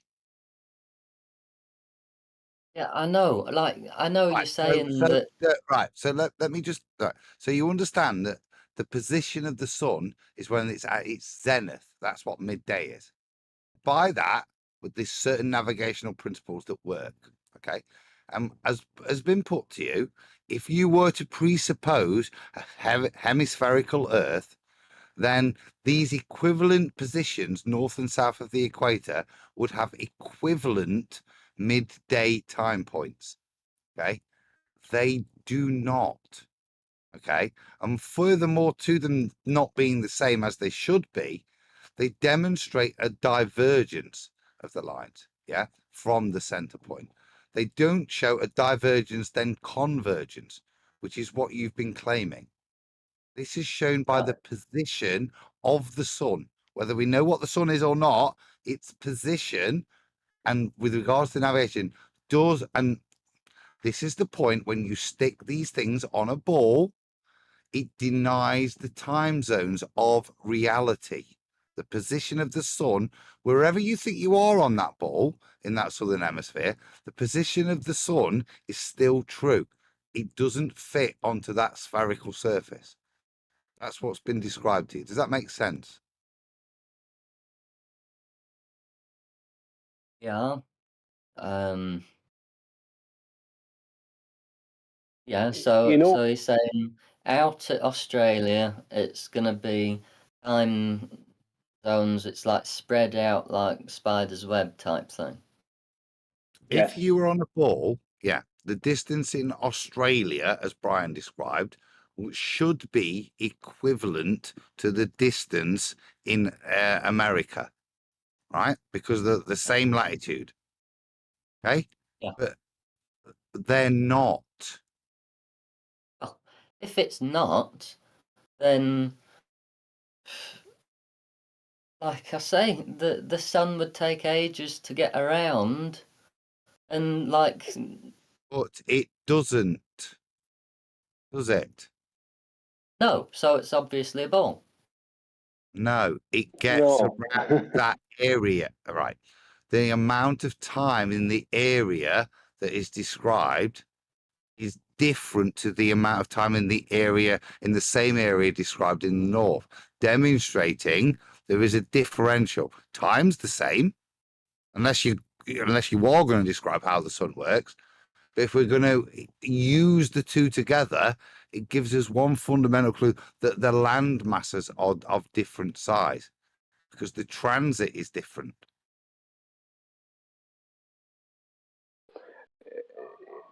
You can't add an extra hour into Australia. It just doesn't exist there.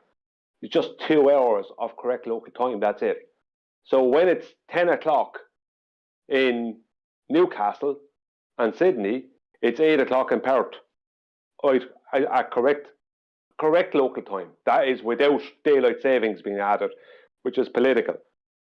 When you use correct local time, which is what they'll use with a chronometer or whatever else, which is what they'll use with airlines, then, you know, UTC time, then there is no way around it.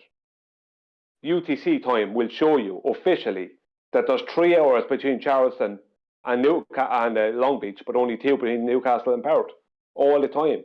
And it's not just those 2 locations, it's everywhere south and north are different. So on a globe, 24 hours doesn't work. They can't show you 24 hours on a globe because it doesn't fit correctly. Well, I mean, you have to put 30 something hours on a globe. Doesn't work. You realise that? Doesn't work on a flat plate either, does it? It does. That's what it absolutely proves, without a doubt, that it's flat because it's utilising the latitude and longitude grid in its correct form, which is flat. The latitude and longitude grid is a 2-dimensional flat grid. It's not a 3-dimensional sphere. I know how. I don't want to go off onto the thing. You seem to take it to like, oh, what is the sun, and we don't know what it is. It doesn't matter whether we know what it is or not in this scenario. Oh, but it does. Because if you're going to invoke it, right, you're going to pre-assume that it's whatever you need it to be. If I don't know what it is and how it does what it does, then how can I or you make claims about how it can or cannot do something? I don't know. I just know that it does. What is the sun wasn't the topic, though. He just explained to you how your claim was debunked again for the second or third time now. Now you bring up, well, why do you think there's a problem with what the sun is made of? I'm not done yet. That's another red herring. He just debunked your claim of equidistance in the northern versus southern begging the question fallacy hemispheres. It's over. Do you have another claim?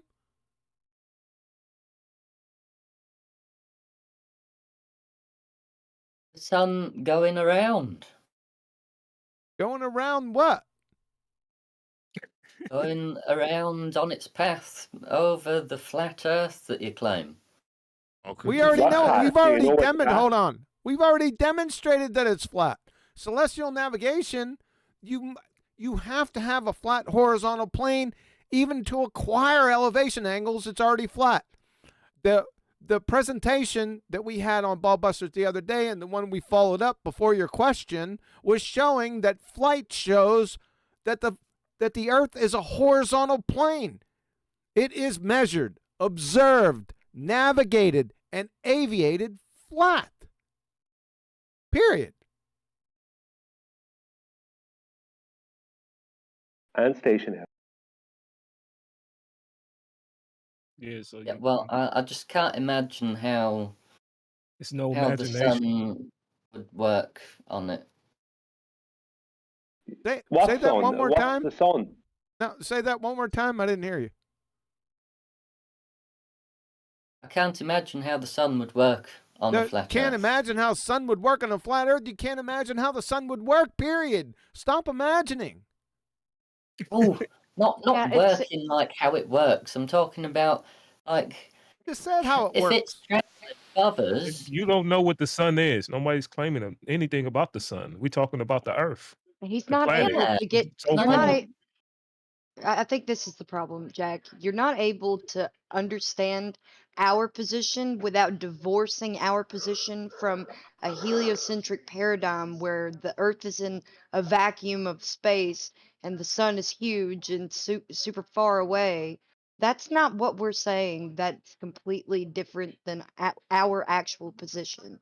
So you're going to have to go ahead and do away with your paradigm to understand our position. Yeah, I can do that temporarily. Okay, right. And Okay, I well, can imagine a flat Earth with the sun going around and around on top of it. it's not But imagining anything. It was just proven to you. yeah, but what I can't understand is how when Yeah, it's what's up? summer in the southern hemisphere, Let how me add something Right. to you. Hold Let on a him finish second, Brian. his point. Let him finish his claim completely. Go ahead, Jack. how the it would take such a long time. Like it's a different path. Like the sun would be going around this wide circle, like when it's summer in the southern hemisphere, and then like doing a smaller one in the middle, and then slowly going out and doing a wide one. Well, when it's doing the wide one outside, it's going to take heck of a long time to get back round to Australia again. Hold up. It doesn't go over Australia. Well, like it goes further out, doesn't it? In that case, in Yeah, instance But scenario. and we can Jack, describe no, it through observation, but that's all we can do. Jack's trying to imagine air, Brian. Okay. And I know what he's Jack, trying to imagine here. Jack Go solved on, it then. for himself. So in your imagineering, Jack, you just solved the problem yourself. What does it have to do in your imaginary world for a flat Earth? Just like your imaginary world for a ball Earth, where we tilt different angles and stuff and do move at different speeds. But it's us moving at different speeds throughout the year constantly on our parabolic flight. What did you suggest the sun would have to do in your imagination of a flat Earth? It would have to go take a wider path when And it go faster. it'd have to take a wide path over this flat Earth, Yeah. and so thus it would it would either take a long time if it was doing the same speed as when it was in the middle, or Yeah. it would go overhead, like over Australia, really quickly. Right. So when we measure the sun, do we ever measure it in miles per hour? Well, we measure it by the clock, and we've all got the same clock, haven't we? We measure it in degrees, don't we? You know, with the Well, sextant you were talking about earlier. well, you measure it by time, so it takes that No, much time to go over. the sun sets the time because it moves at a specific degree rate, doesn't it? Yeah. So it does that Yep. then. Right. So it maintains its degrees per hour. Now you're invoking a different path, aren't you, in your imagineering? You've Yep. invoked a different path, a bigger path. So Yep. if it's going to maintain 15 degrees per hour, but on a bigger path, and it's going at one speed, what's it going to have to do in your imagineering to maintain 15 degrees per hour when that 15 degrees is more land miles? Well, if it's doing the same thing as it always, same what you're saying, then it's going to then take a long time to get back around again No, to does it? the observer. But it doesn't. It does. So wherever we are, it moves at 15 degrees per hour, doesn't it? Yes. Right. Now you're trying to imagine here how the sun, you've imagined it in the most fantastical heliocentric way that the way in which this occurs is we spin and orbit in an elliptical sense, yeah, in your world. You've got no evidence for that because you don't tilt at a different angle in the summer and winter, but you're happy enough to imagineer it, all that fantasticalness with no evidence for the ball model. So what do we have to imagineer to solve your quandary that, well, we're going on a bigger path, but the sun, wherever I am, is maintaining 15 degrees per hour. What would I have to do to maintain the same angular change on a bigger path? What would I have to change? Well, it'd have.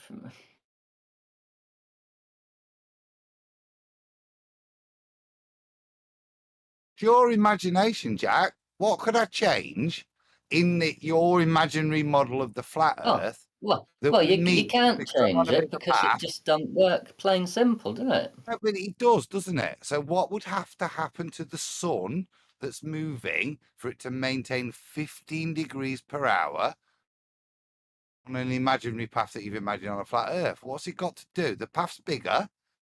Yeah. It's still going to keep moving at 15 degrees per hour. Is Yeah, it well, going it's to go gonna take. faster or slower to do that? It's going to take a slower amount of time to get back around. It's going to take the same amount of time for the same angular change. We know that from reality, don't we? Right. So given that you've claimed it's on now a bigger path, right? What's it got to do? Go faster or slower to maintain the angular change that we can observe in reality? Does it go faster or slower, Jack? Faster. Faster, brilliant. Right. So now in your imaginary world, got the sun going overhead, right? And the problem you had was how it maintained this angular rate of change. And you, on your own, I mean, I'll take a little credit. Yeah, I've helped you a little bit. But you have now imagineered a new way, which your problem is solved. Because 15 degrees per hour is a problem if the sun maintains its same rate, you've imagineered it going faster on a longer route, maintaining its 15 degrees per hour. Are you happy now? Because the levels of proof between that and your heliocentric seem the same. Faster sun for different path, or tilty and different path Earth for the same thing that we observe in reality, which is the sun moving in a different path throughout the year. We cool, Jack? So basically, we're talking about a clock with the big hand. But we've got the same level of imagineering for ball and flat now. You've got no problems, have you? Just going faster. The sun's going faster when it's on a wider orbit. Yeah, over the surface. Yeah, as it orbits over the surface now, instead of us orbiting around it, yeah, as the path gets bigger, the R value of its orbit gets bigger, yeah, it goes faster to maintain 15 degrees per hour. Problem solved, dude. But wouldn't it like go like weirdly fast overhead then? No, it's going 15 degrees per hour on a bigger path. Well, remember, it covers the same distance across Australia in 2 hours that it covers across America in 3, in the same latitude. On a ball? No, in reality. You got to play it on a ball. No, in reality. Before we go back to that break, we're at a point.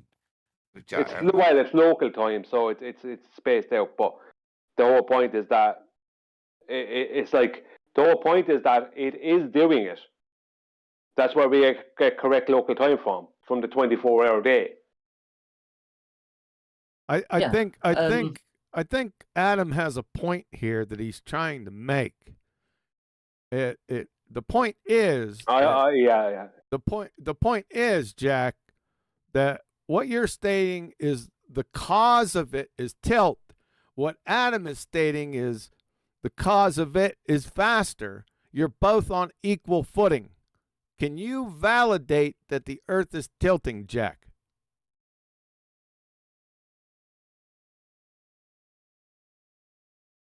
Well, it just seems a lot simpler to understand that concept. No, not in reality. The adjudication for whether something is part of natural reality is not how simple the concept is to understand. That's non sequitur. Yeah, well, that's why I'm trying to understand your concept. So we trying to understand yours.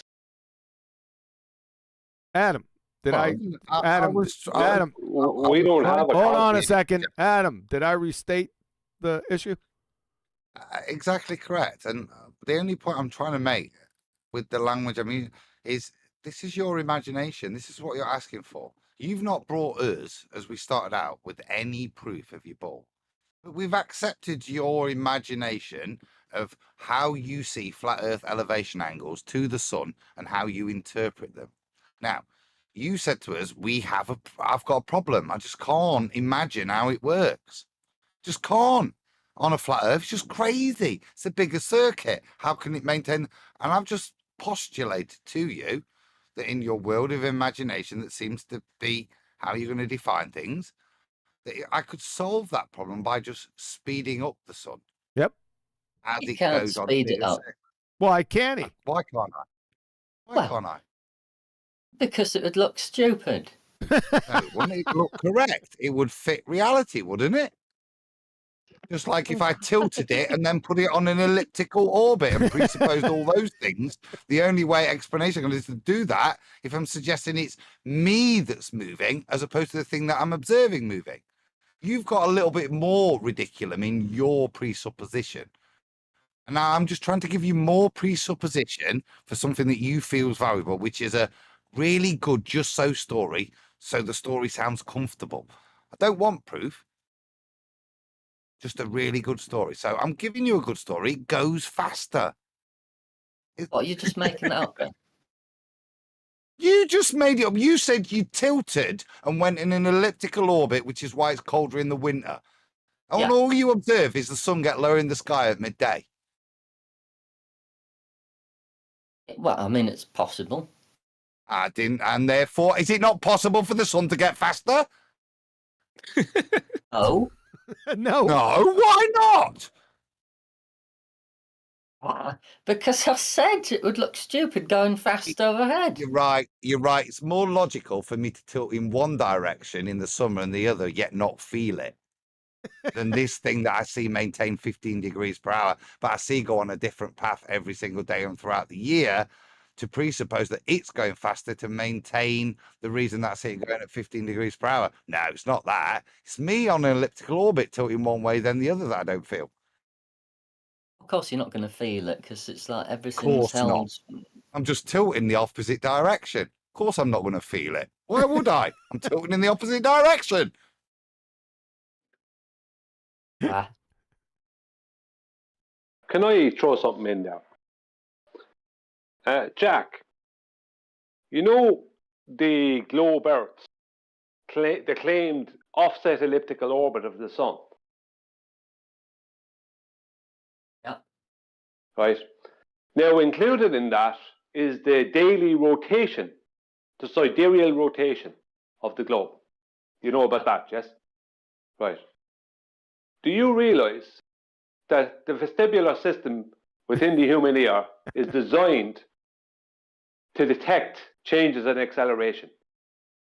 And angular motion, or the motion of an angular object or body, that body has a constant change in acceleration.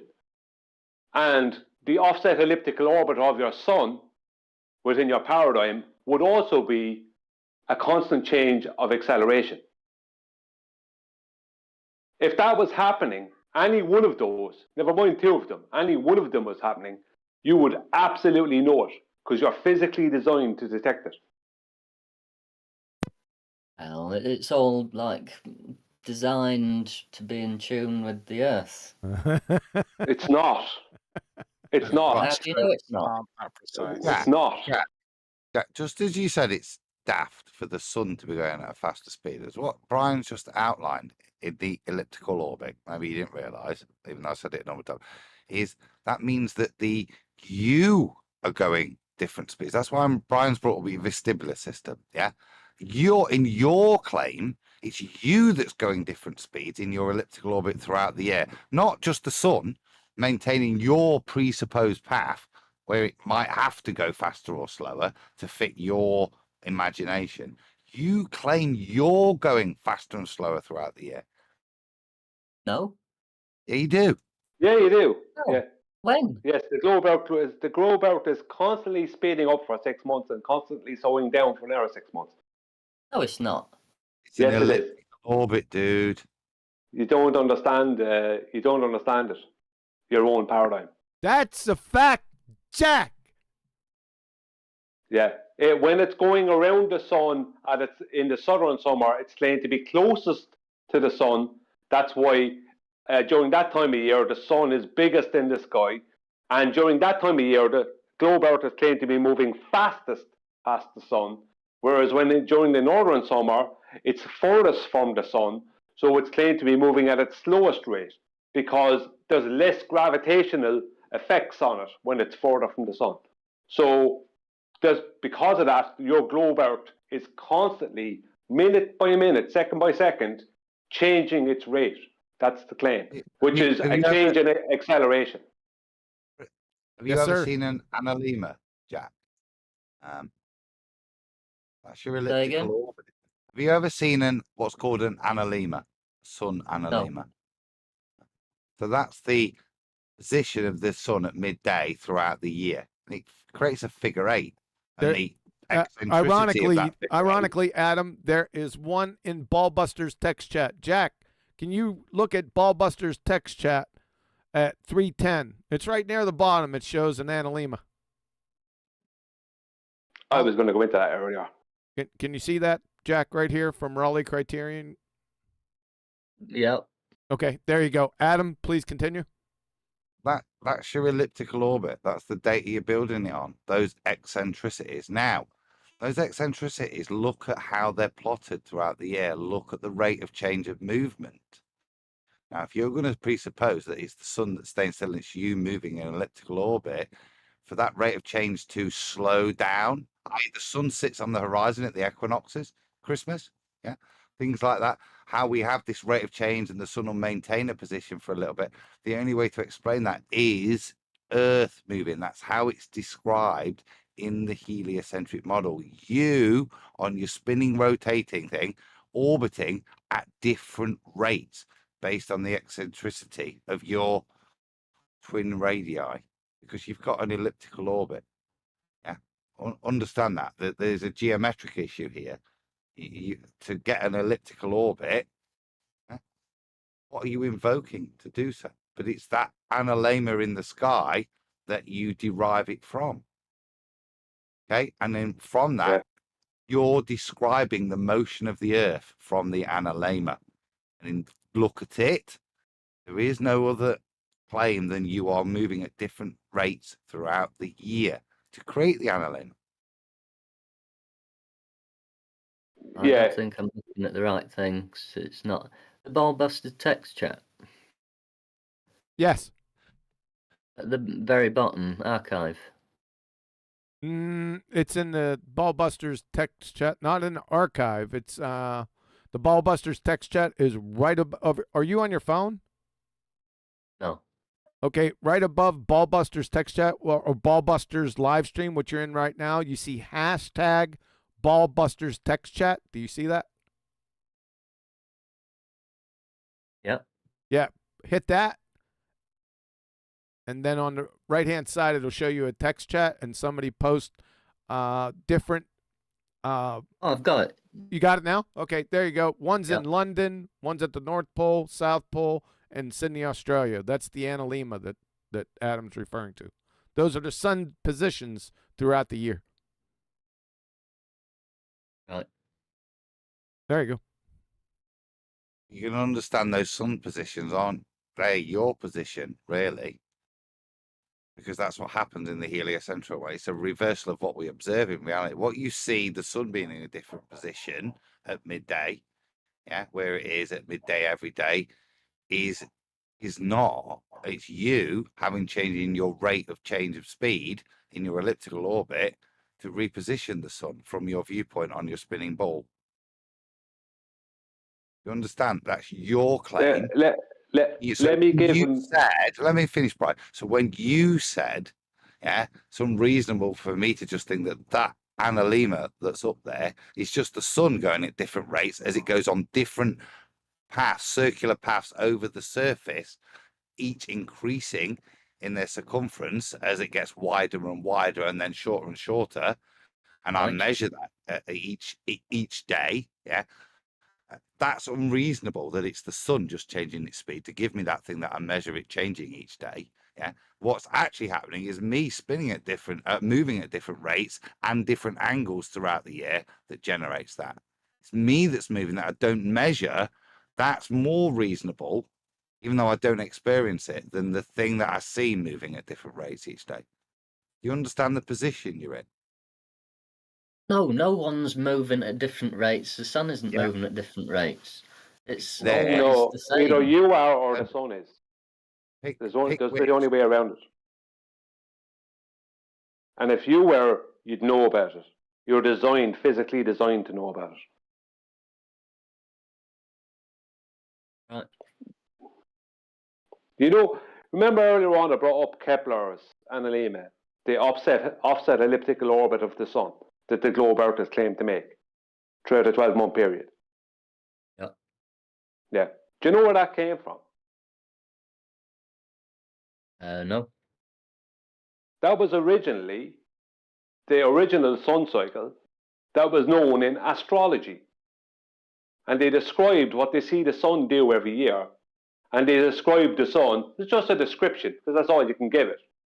They described the sun in June being highest in the sky, moving at a slowest rate and making it a smaller circle.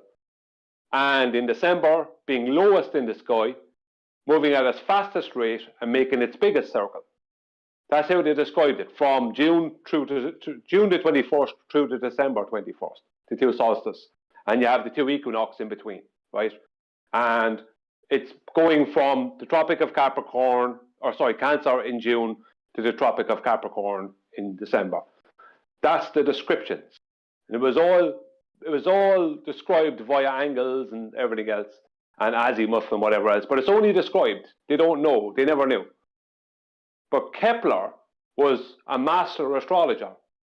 So were the people that taught him, the people came before him, and people like Tycho Brahe, master astrologer. And so was Galileo Galilei, master astrologer. But they learned astronomy through astrology.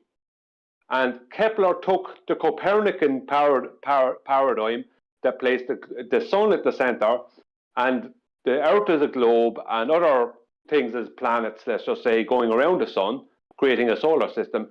He took that and amalgamated that mathematically with the original sun cycle. And that's why you are claimed to be on a globe, Earth, that is tilted at 23.4 degrees constantly and makes an offset elliptic, rotates once a day at sidereal rate and makes an offset elliptical orbit of the sun, where it's closest to the sun in the southern summer, furthest from the sun in the northern summer, and moves fastest during the southern summer and slowest during the northern summer. So he just reversed everything. Instead of you seeing the sun move around, seeing the sun do what it does, right, based off a description, right, and you only being able to describe that as the sun changing its rate throughout the year, its rate of movement throughout the year. Its angular rate doesn't change, but its miles per hour rate would change, right, within that description only. But that has changed from that moving to you moving. And that's why I brought up the vestibular system. Because if you were rotating once a day on a sphere, right, around the almost 25,000 miles, right, at the equator, and you're making an offset elliptical orbit of the sun, then there'll be two constant changes in acceleration, which your inner ear is designed to detect. Now, are you detecting this? No. Yeah, and neither am I, because it's not Have you happening. ever been, Jack, on a waltzer? Yeah. into the fairground. You've got the spinning carriage and then the rotating carriage it's spinning on. That's what's being invoked here. And neither are going really fast, but it freaks out your vestibular system, doesn't it? You know what I mean by a waltzer? Yeah, some spinny roundy thing. You're invoking that in your model. The thing you don't experience, the waltzer. The waltzer you're on, you don't feel it. Yeah.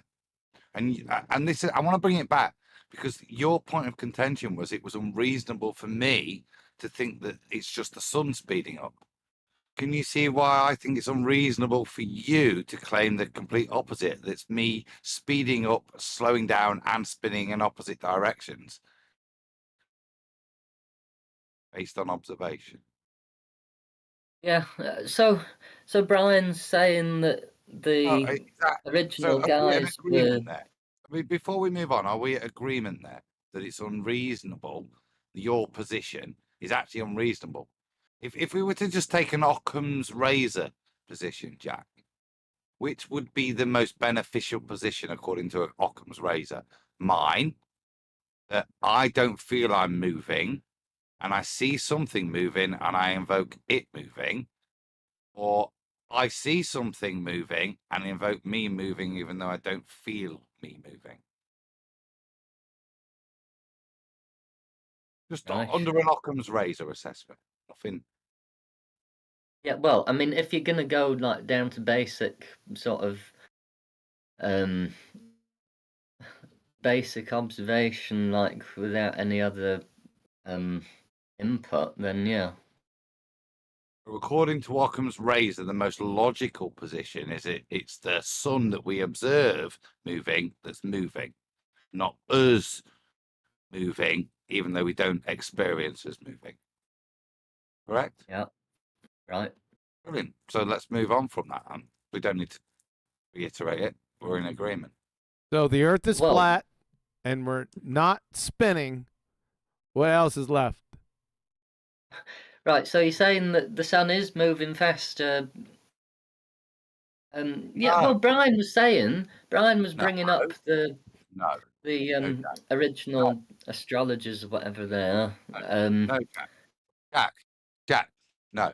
I'm not saying the sun's moving faster. You asked because you couldn't comprehend how the flat Earth model worked, even though you had all this great non-supported comprehension of how a ball Earth could work. We just suggested, just speed up the sun.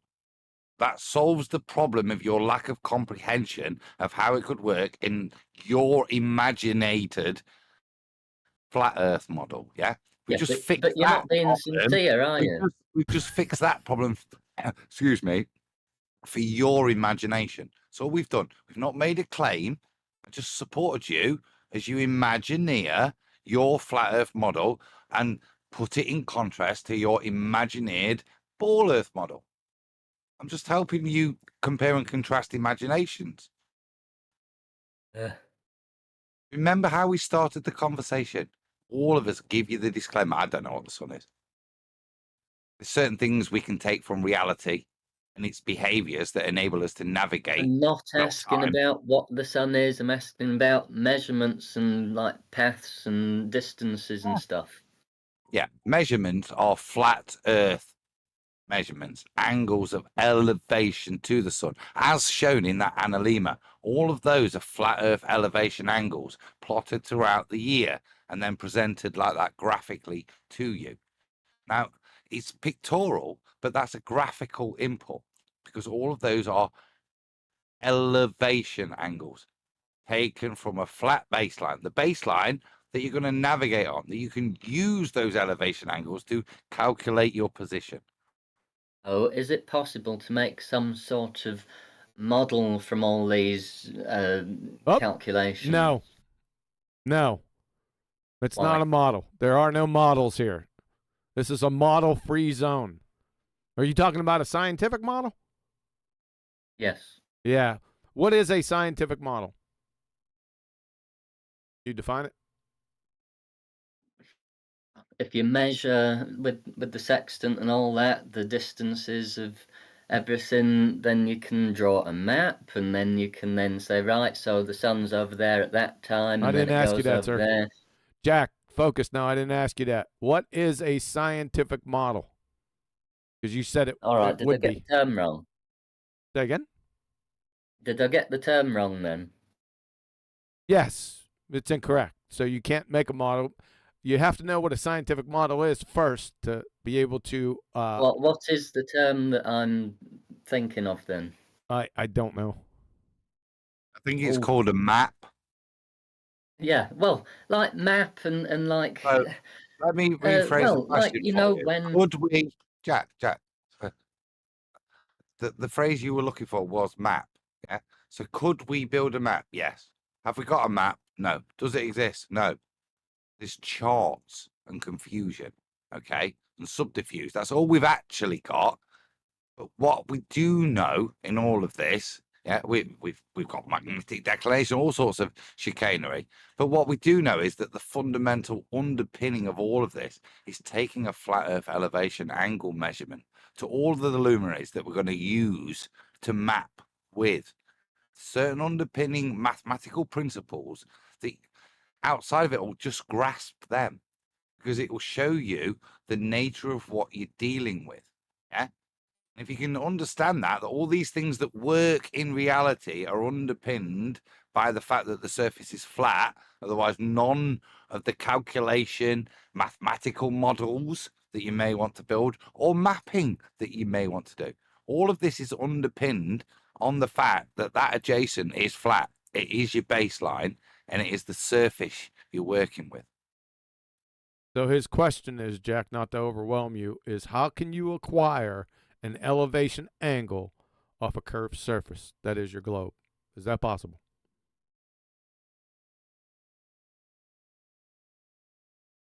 Nope. No, it's not. Welcome to Flat Earth, Jack.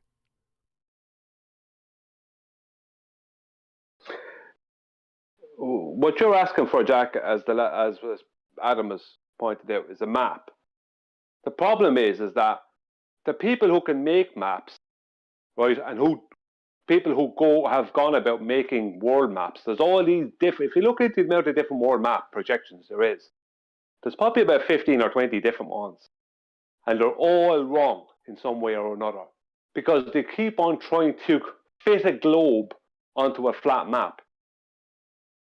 But then they have to take into account things that don't fit with a globe. So the whole map, you end up with each map has something correct in it and something incorrect in it, regardless what it is. Any of the maps, there's always something correct within the map and something incorrect. And the reason they keep doing that is because they keep on trying to add a globe in. It's If even they stop worse adding than in that. globe. It's Sorry, even, Yeah. go on. Flatsy said it's It's- even worse than that, Brian. Yeah, because they're taking flat Earth measurements, turning it into a globe, and then turning it back flat. That's why it's all onto a flat map. That's why your maps are all distorted there, Jack. But back to the point, he already said. No, that is. Hold on. That is. Hold on. Flatsy should say that again. Well, why should she say that? I asked him, how can you acquire an elevation angle off a curve? And he said, you can't. So welcome to Flat Earth. Do we need to do anything else? Not tonight. Isn't it over? It is tonight, yeah. It's just for tonight. We're going to do it again tomorrow. We need to play that QE song again. Respawn. That's something we don't need to do. Jack, go away and have a look. You've been overwhelmed with a lot of, I don't know, maybe you'll be honest, stuff you didn't know about tonight. You need to look at, and you're welcome to come back. You've been very cordial. Got to be honest. It's been a pleasure chatting with you. So you are welcome, but I'd love you to look at the stuff we've covered, and as we said earlier, rebut it.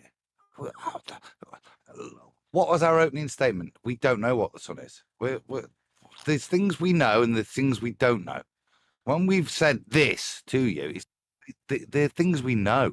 We can demonstrate in greater detail to you, but you sound like you're going to go off and do your own research. Please do and come back. Yeah, and Yeah. thanks for, like I said, a cordial chat. You're a gentleman. It's been actually quite pleasurable, sir. Right. Cheers. Bye. Cheers. God bless. He's gone. It was pleasant though, that, wasn't it? Yeah, he was. Not too shabby. So, illness. You tried the white knight. I shut your dumb ass up. What do you got to say?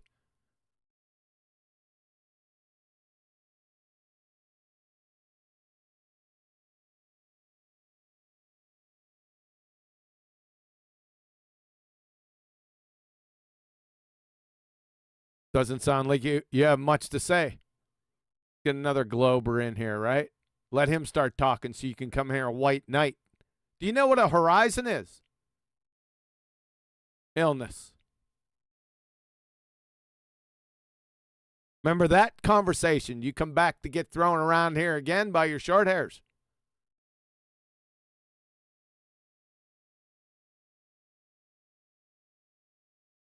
Am I mistaken? Wasn't he the one that said the horizon is not a geometric term? And I said, well, what about the geometric horizon?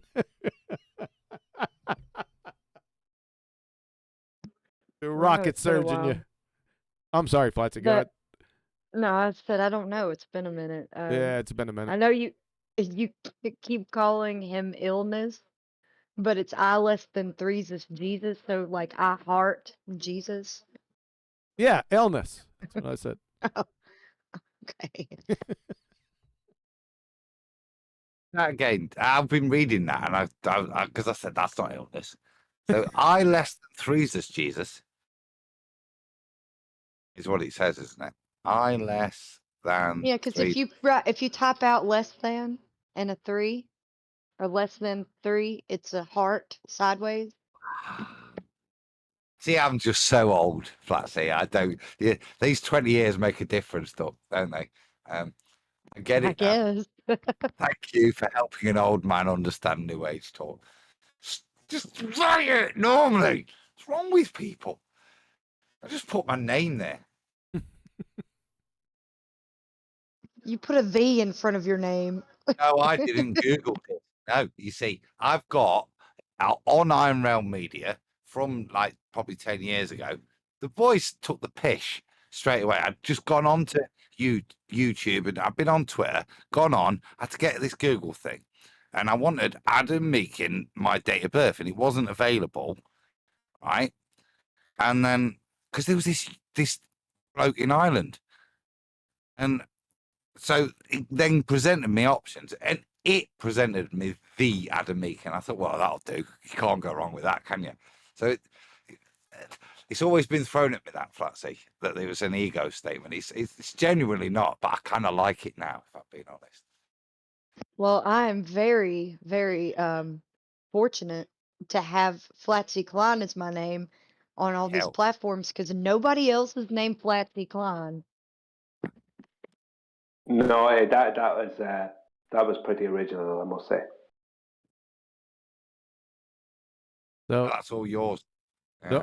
So illness, they've been covering you through just regular banter here. Or are we gonna get to? Because I'm planting my flag. The Earth is flat. It's measured, observed, aviated, and navigated. Flat, horizontal plane. It's not moving a smeggin' inch either, and it's contained. My flags are all planted in there, and I can demonstrate these till the cows come home. And I know what horizontal is. You want to take the Pepsi challenge again? See what happens? I'm right, Flatsy, right. There we go again with this neighborhood banter.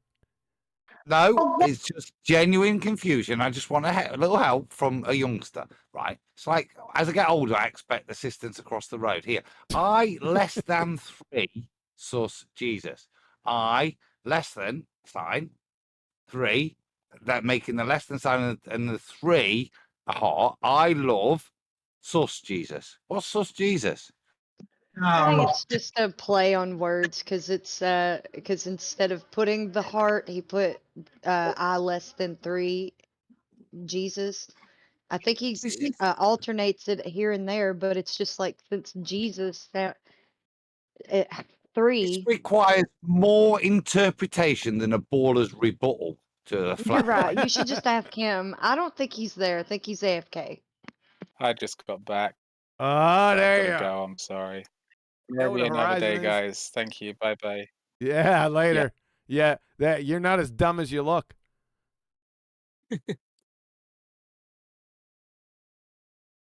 You see the difference in that, Betty? Yeah, hold on a second, Adam. You see the difference in the discussion types between a pretender clown fraud that illness has already been demonstrated as, and Jack, who came in humble and was asking questions and was cordial. That's the difference. Yeah, but there's some people that are also starting out that way, and you immediately pound on them. I don't think so. I think. Sorry. And sometimes it's nice to hear the foolishness of some people, so that you can sort of add on that. There you go. Well, I'm glad we could help. Thank you. You're welcome. What's up, says See you who? all day. Oh, no, you wanted to. I was going to address says who, but you wanted to follow up very quickly at the end. Go ahead. What was your last statement? I said I will be here all day. You'll be here all day. Hey, Betty. hey, Betty? just ignore it. Betty? I've got a question for you. Who said What? Betty? Betty, There's a who the T hell? right there. Who the hell says Betty to you? Is it You. Brian? You Is said it Brian? Betty. Did Brian say it like that? No. Yes, absolutely. You said Betty. Yeah, it's a phrase I've got reserved in my heart only for you. Aww. Oh, that's so sweet. So, Betty, There he goes again. Right. we Yeah, hi, right, see, Louis. Hi, everybody. Can't talk in a busy shop, but good show today. Thank you. You're welcome. clearly can talk. Is it me, or Believe is it every time that I come on that somebody interrupts me? No, Yeah, they I didn't know. interrupt I'm you. They interrupted Adam. No, They me and interrupt Betty the were having a conversation little that we have. tete-a-tete. Tete. So you're both rumpusing each other. Adam, do you have a point for Betty or what? Betty. Betty. Right. So if you're from Nottingham, or why isn't he? She won't let Yeah. you. She's not going to let you. Betty, calm down. Let Adam ask you something. Go ahead, Adam. What's it? It's like I said, just the term of as I talk, I can't help it. No one takes the mick out of Brian for his accent. Gee, racists here. Well, I have need a translator for Brian. I mean, wow. That's why it takes some time for me to respond. That was a backslide, Brian. Now, Adam, can you get to the question for Betty or what? No, Betty, Yeah, get it right. I'm not in a. I was. We've took a lot of criticism and we've struggled to get Betty to ever like that conversation. I thought was quite good, right, Yes. with Jack. Yeah, it wasn't any of your it was aggressive and not numpties. And were you happy with that? Yes, And yeah, pleasingly so. Yeah. Uh-huh. cool. That's it. I got the Betty approval, so I'm Yeah. very happy. But would you have been nice if he was going to get a little upset, right? And got a little bit like feisty. I mean, As I said to him, he was cordial. He tried to change the subject, but he was cordial. And when we tried to pull it back, he at least responded. And we got to a point of where actually we demonstrated the point and he conceded it. Well, that's a gentleman. He doesn't have to think but that the what if earth's. somebody didn't concede? How about that? How would that end? Well, that's dependent on their behaviour, isn't it? If they resort to ad hom, I didn't need to resort. I don't often, only with a rumpus, have I resorted to ad hom. You know what I mean? I don't see that as beneficial. That's why I asked you Mhm. with me and Brian and QE there. It's like Nathan, you see. How was that for you? Because you've often that's the last time we've had a debate on that was decent. It wasn't nonsensical. It was actually a decent discussion. Yep, it was. It was. I have to admit. I think we got our seal of approval.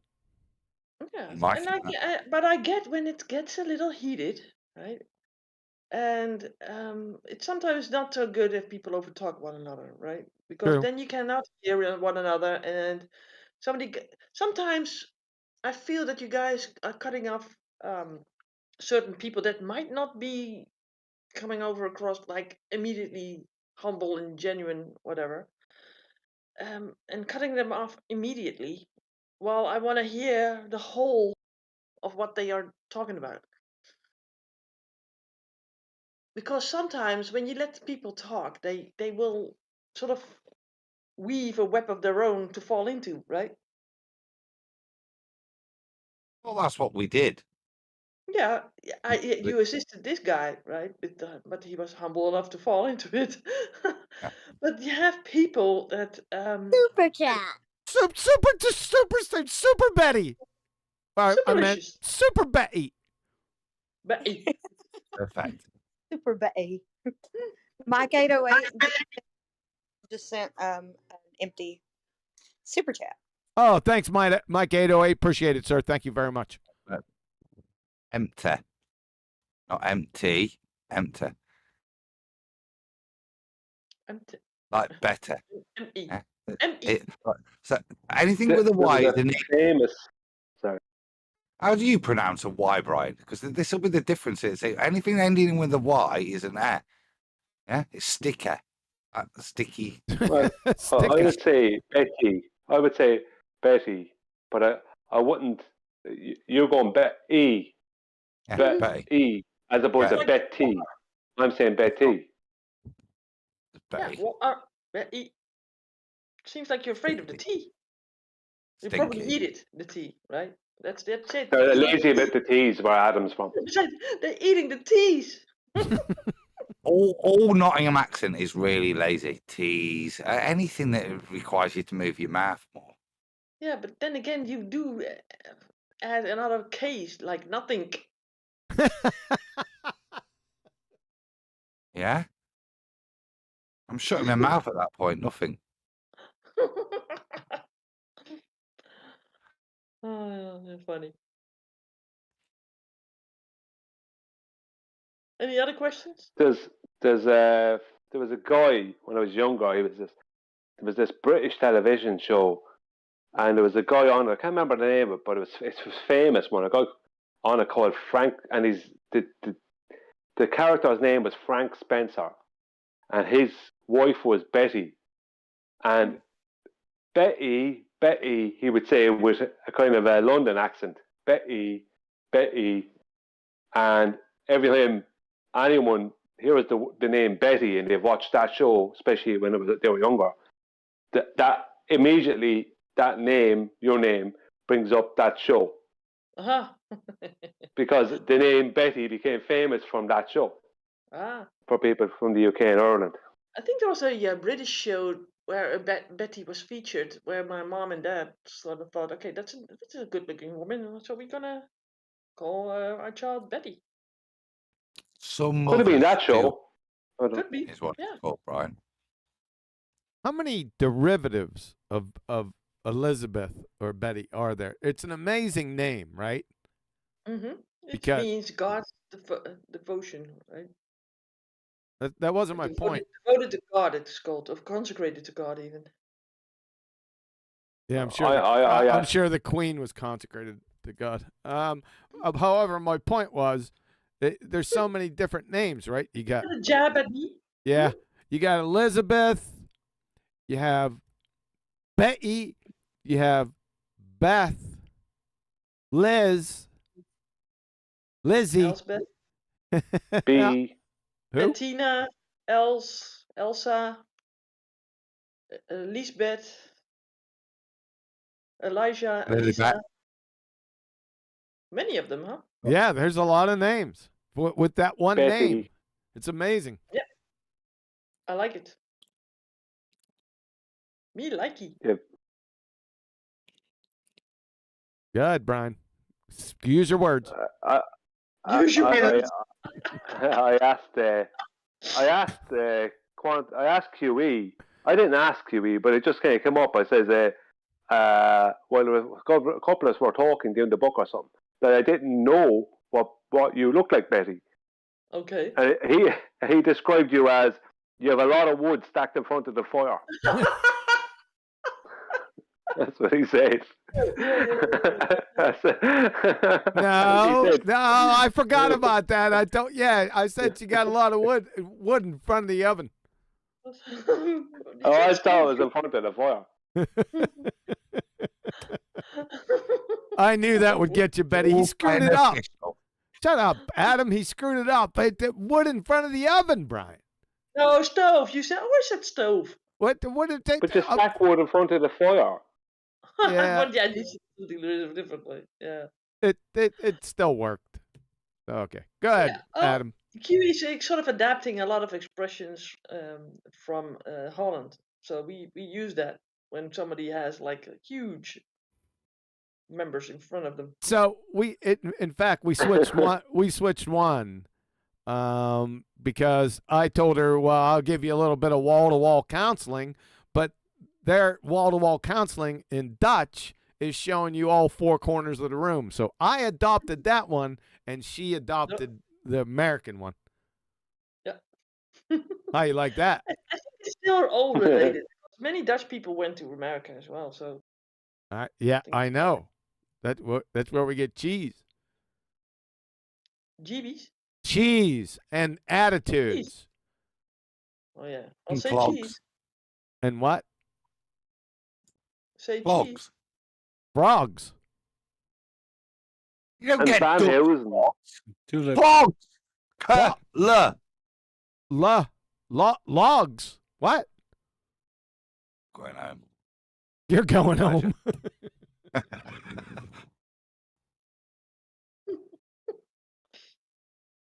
I saw him there on the stairs. Where on the stairs? Right there. A little mouse with clogs on. There, Clogs. Clogs. Clogs. Wooden shoes. Did clogs? Oh, I got you. Sorry, Adam. Little slow on the uptake with that one. Yep. Do you wear One of those clogs? things in history that makes no sense. Hold on a second. No, I think I wear the Swedish ones. Yes. It's a little bit different. So is that a But Dutch? not- So is that a Dutch thing or a Swedish thing? Both, I think. But Well, the where wooden did it shoes is originate more from? Dutch. Where? No. Where did it originate? I think it's Swedish, right? No, the wooden This is shoes the are point. Definitely Dutch. Definitely. You just gave it to the Swedes. The Swedes have got IKEA. Let us have the wooden shoes for crying out loud. Yeah, let us have. No, you don't want them. And nobody wants clogs. It's the crappiest invention in the world. Well, at least you can hear us coming. Look how hard you fought for coleslaw last week. Yeah, not Somebody even- made a comment about that earlier. I think it was XP Black Ice. They said, "Where's Betty? Is she eating her coleslaw pizza?" Oh. No one was taking coleslaw away from Betty, right? Even though I never knew it was Dutch. Respect to that. Yeah. With a K. You spell it with a C. But you won't fight for Not clouds. that we invented it, Yeah. but it's just the name that you guys adopted. Clogs start with a K or a C in Holland. In the Netherlands. Is with a K. Clog. Clogs. Frogs? No Clogs. frogs. All Clogs? logs. Yeah, you have a speech impediment, Adam. Come on. And you shouldn't pick on it. I should get some kind of government subsidy. Yeah, but I just want to make it clear that I don't understand what you're saying. Wooden shoes. Yes? Does it begin with a K? Yeah, klompen. That's what we Klompen. call Because you clomp them around in them. them. It was so almost the sound that it makes, right? Yeah, that is it. That is like what the sound, clomping around. They couldn't be named any more perfect. clumper. You probably have that from us as well, that word. Uh-oh, We take someone, the best of Europe and improve it. You're right. someone's spamming my chat. Hold on. We got lumpy gas. Oh, somebody's deleting them now. Lumpy gas in a vacuum. QE, you offered alternatives that didn't violate definitions of reference and measure. What the hell are you talking about? What the hell is that? Oh, he's always attacking some kind of nonsense. I I don't know what to be going on with him. He'd be making these random comments. I don't know what Don't you're talking. mean anything. Lumpy gas. I don't know what the hell you're talking. You offered. No, I didn't. I didn't offer anything. What in the world are you talking about, sir? Don't know.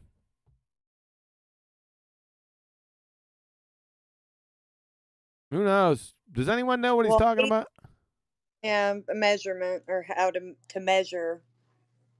He's saying that you can't measure the Earth flat because you use the Earth as the reference. What? Is he starting with that shit again? Oh God, there's Neil. Who woke up Neil? Everything he's gonna come back with that nonsense again? Take it on No. LA. But You're Nathan already agreed. Go ahead, Just Brian. yeah. Nathan agreed ages ago because I pulled him on it. And I was the first person that I know of to pull him on it. The statement of it's measured flat. I pointed out how that's an illogical statement if you go through it. But as in, if you go through it without caveats, it doesn't sound correct. And he accepted all that, right? Now, if you add in the caveat that you're measuring 2 dimensions from A to B, then you are measuring a flat plane, right? If you want to go through it that way. But it's like, Nathan just likes the way it sounds. It kind of has this intuitive, catchy feeling to it.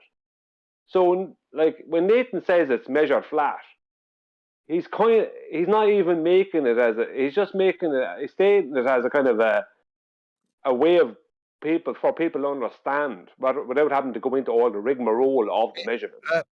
In reference to what? Earth's measured flat in many ways. Yeah. So if we're going to attack what Nathan's saying, I assume the assumption is with regards to elevation angles. So you assume the baseline is flat so that your angle has got a flat baseline so that you can call it an angle. Is that the critique? It's hard to know because, I mean, I remember Lumpy was saying you can't measure the reference. But I think it was you, Adam, was pointing out that a tape measure is measured. Yet you use that to measure, but that's the reference. But it has to be measured itself. You know, things like that. It's like, I don't know. It's hard to know because, to be honest with you, his comments have become so convoluted. I mean, only he knows what he's talking about because he's gone into convolution. If you're there, Lumpy Gas, can you, if it takes a couple of messages, put something coherent together first to report? Because, look, respectfully, what you've written is kind of nonsensical. I'm not being rude. You insist you measure the reference of Earth. It's really stupid. It's hard to deal with. QE, you offered alternatives that didn't violate definitions of references and measure. What does that even mean? I have no idea. And like I say, I'm not attacking. You've obviously got a point, you think. You just need to explain it because that's kind of, say, without being rude, nonsensical. So just stick it in chat, Lumpy, and I'll try and address it. Well, when an airplane is flying from A to B, they're not taking in the elevations of the land. They're treating the Earth as a two-dimensional plane. That's how they fly, A to B, two-dimensionally. And they have a measured distance between those 2 points. You know what I mean? Or between any 2 points, there's a measured distance. How does the airport know where the plane is? Hey, belly up to that mic. You're starting to trail off again. How does the go the other way around? Talking about measuring things flat. How does the airport know where the aeroplane is. Radar. How does that measure things as a frame of reference? How does radar measure things as a frame of reference? That doesn't make any Well, damn we've got sense. a pig. Okay. So what's the scale that radar uses? Does it have a flat scale of reference when it's using its ping return data? Or does it assume rate of curve and calculate based on, well, this is where it becomes a quandary with radar, yeah? But radar measures things flat, yeah? It's how it bounces stuff back. It's actually, at this point, it's not just measuring to give you a position like we do with celestial navigation. The measurements themselves are flat. Now, the Baltards measured it flat. I got one proof on my website of the Solar where they measured it flat. So what's he talking about? LiDAR. Alaman LiDAR is great. There's a full flat measurement. I don't think they used LiDAR. They used the digital elevation thing. I don't think it was it LiDAR? I'm just stacking things in terms of let's check it. Measuring the air flat. If we're going to just attack celestial navigation where there's an alignment between the knowledge that to do these things with triangles, it needs to be flat. What we're navigating on is flat, and the way we would calculate the distance, the thing we've used triangles to is with a flat line, straight line on it. When people like Lumpy Cast come in and go, oh, well, you're kind of affirming the consequent or whatever. No. In that particular issue, you could be a complete arsehole, right? And try and make that argument. How do you get to that position? You have to assume certain axioms. And if they resolve, they will resolve. Nobody's building in a rate of R to do these calculations. And as I said, more fundamental, that's why I went into the other issues. There are other ways of measuring the earth flat in the basic like surveying ways. Yeah, we got but one more complex. We got one right there here. Are more complex. Yeah. Okay. So right here, the Solar. Sorry, my ballerina, he left me. According to the heliocentric sun-worshipping spinning ball space monkey religion, every point along a tangent in every direction from your feet drops vertical. It has vertical drop away from you at 8 inches per mile squared.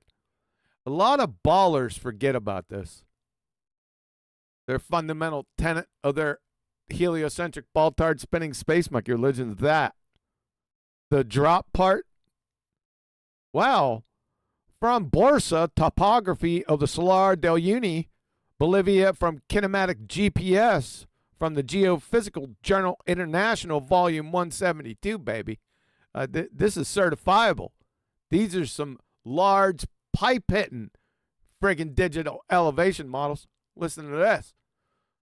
The Salar de Uyuni, however you say that, in the Bolivian Andes is the largest salt flat on Earth, exhibiting, this is the key part, less than 1 meter of vertical relief, that's drop, over an area of 9,000 square kilometers.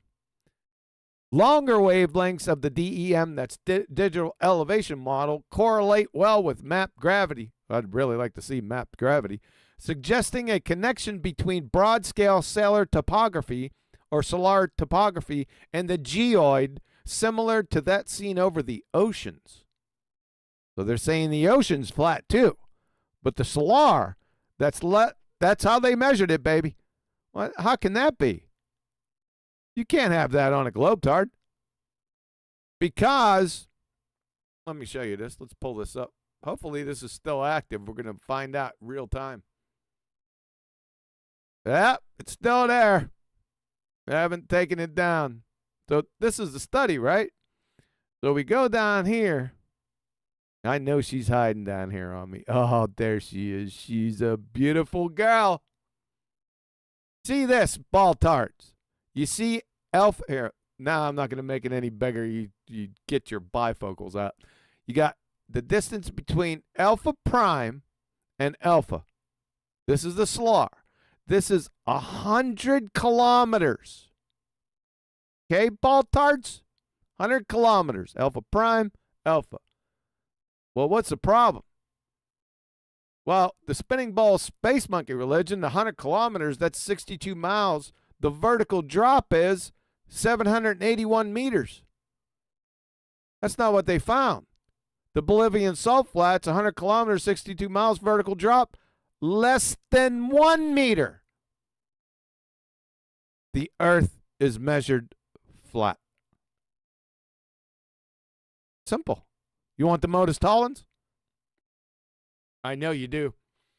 If P, then Q, not Q, therefore not P. If the Earth is a sphere-tard with a radius of 3959 miles P, then there must be a measurable 781 meters of vertical drop over every, see that, every 100-kilometer section of Earth traversed, Q.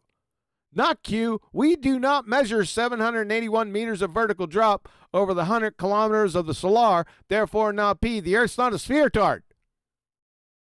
You get that?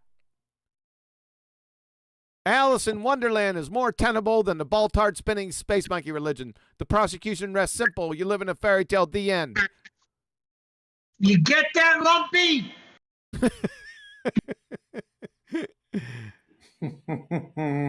Yes, sir. Measured flat. And they did it for us. They were really nice. So, Borsa, appreciate it. AA, I appreciate that. And the others at L. We appreciate that. Thank you very much. You poor dumb bastards didn't even realize it when you wrote this up, did you? How can you have less than 1 meter vertical relief on a ball-tard? You can't. It's all about vertical drop. Yes. So thank you very much. Welcome to Flat Earth. Borsa and others. That's it. Any comments? Yeah, back to the quote. Can you do the party over song, please? The party's over. Can you do that? That's Betty's favorite. Betty, that's your favorite. Yes, I can. Oh my God, there he goes. Turn out the lights, your parties and ball-tards over. They say that all good things must end. Like this song. Like this song. I can't stay long, but thank you for that. And watch them walk away completely from any kind of drop over distance. How they've been doing lately. They want to walk away from that completely. Yeah. They've been doing, hey, Sonny, they've been doing that for years. I keep on trying to remind them. I said, guys, you understand that to live on a ball-tard, the major tenet of your religion is vertical drop. You forgot about that. Yeah, they did. Until they get to a different argument. And then they remember it. And just remember, everybody's on the top of the ball-tard at the same time. Bob and Alice are rolling in their graves. I'll tell you what. I'll pull Bob and Alice out here. Slap you around a bit. Hilarious.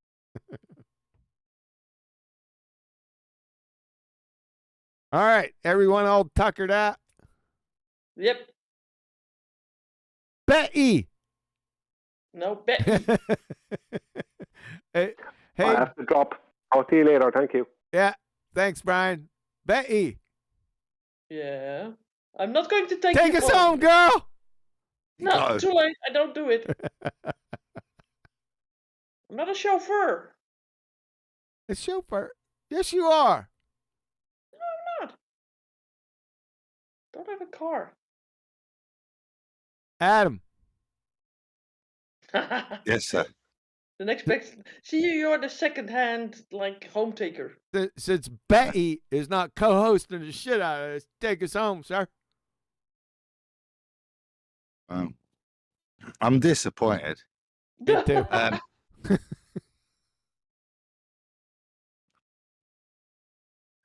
I I was thought going to live. maybe I'd end the show with what I thought was quite. I mean, we've reiterated the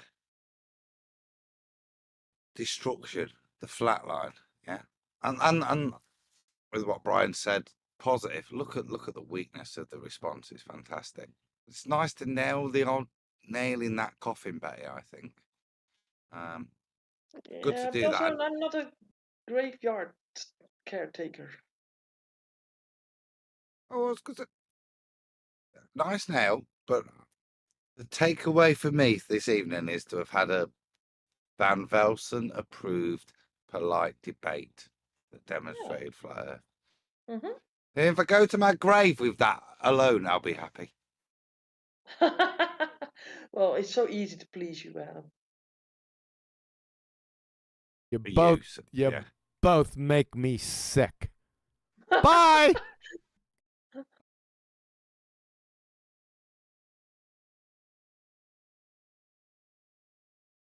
In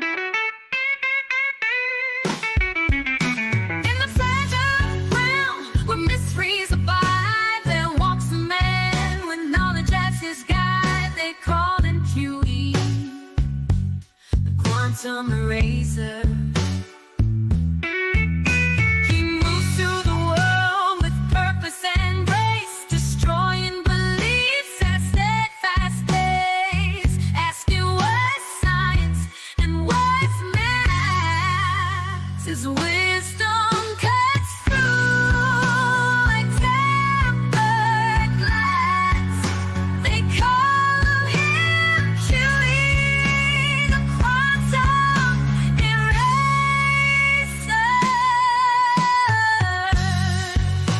A master archer with bow in hand, his aim is true across the land, not just in science, but in every heart. He hits his mark with a steady heart. They call him QE, quantum eraser. It's all too easy for him when he takes the stage. With every word he states, they feel the rage. His presence alone rattles that cage. The crayon eating nupties are running out of time. They call him QE, the quantum eraser.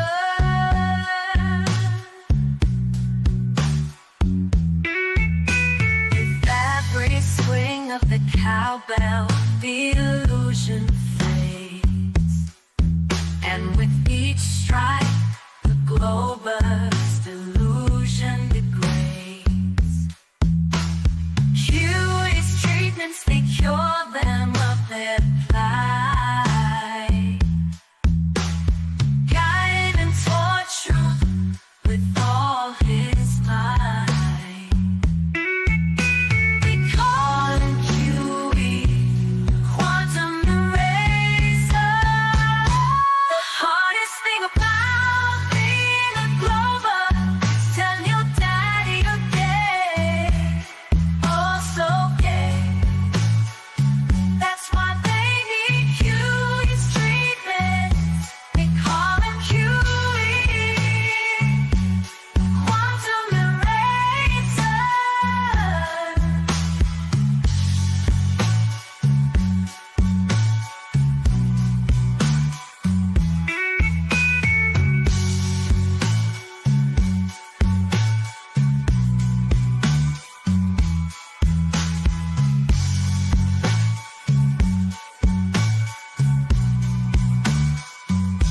They call him QE, the quantum eraser.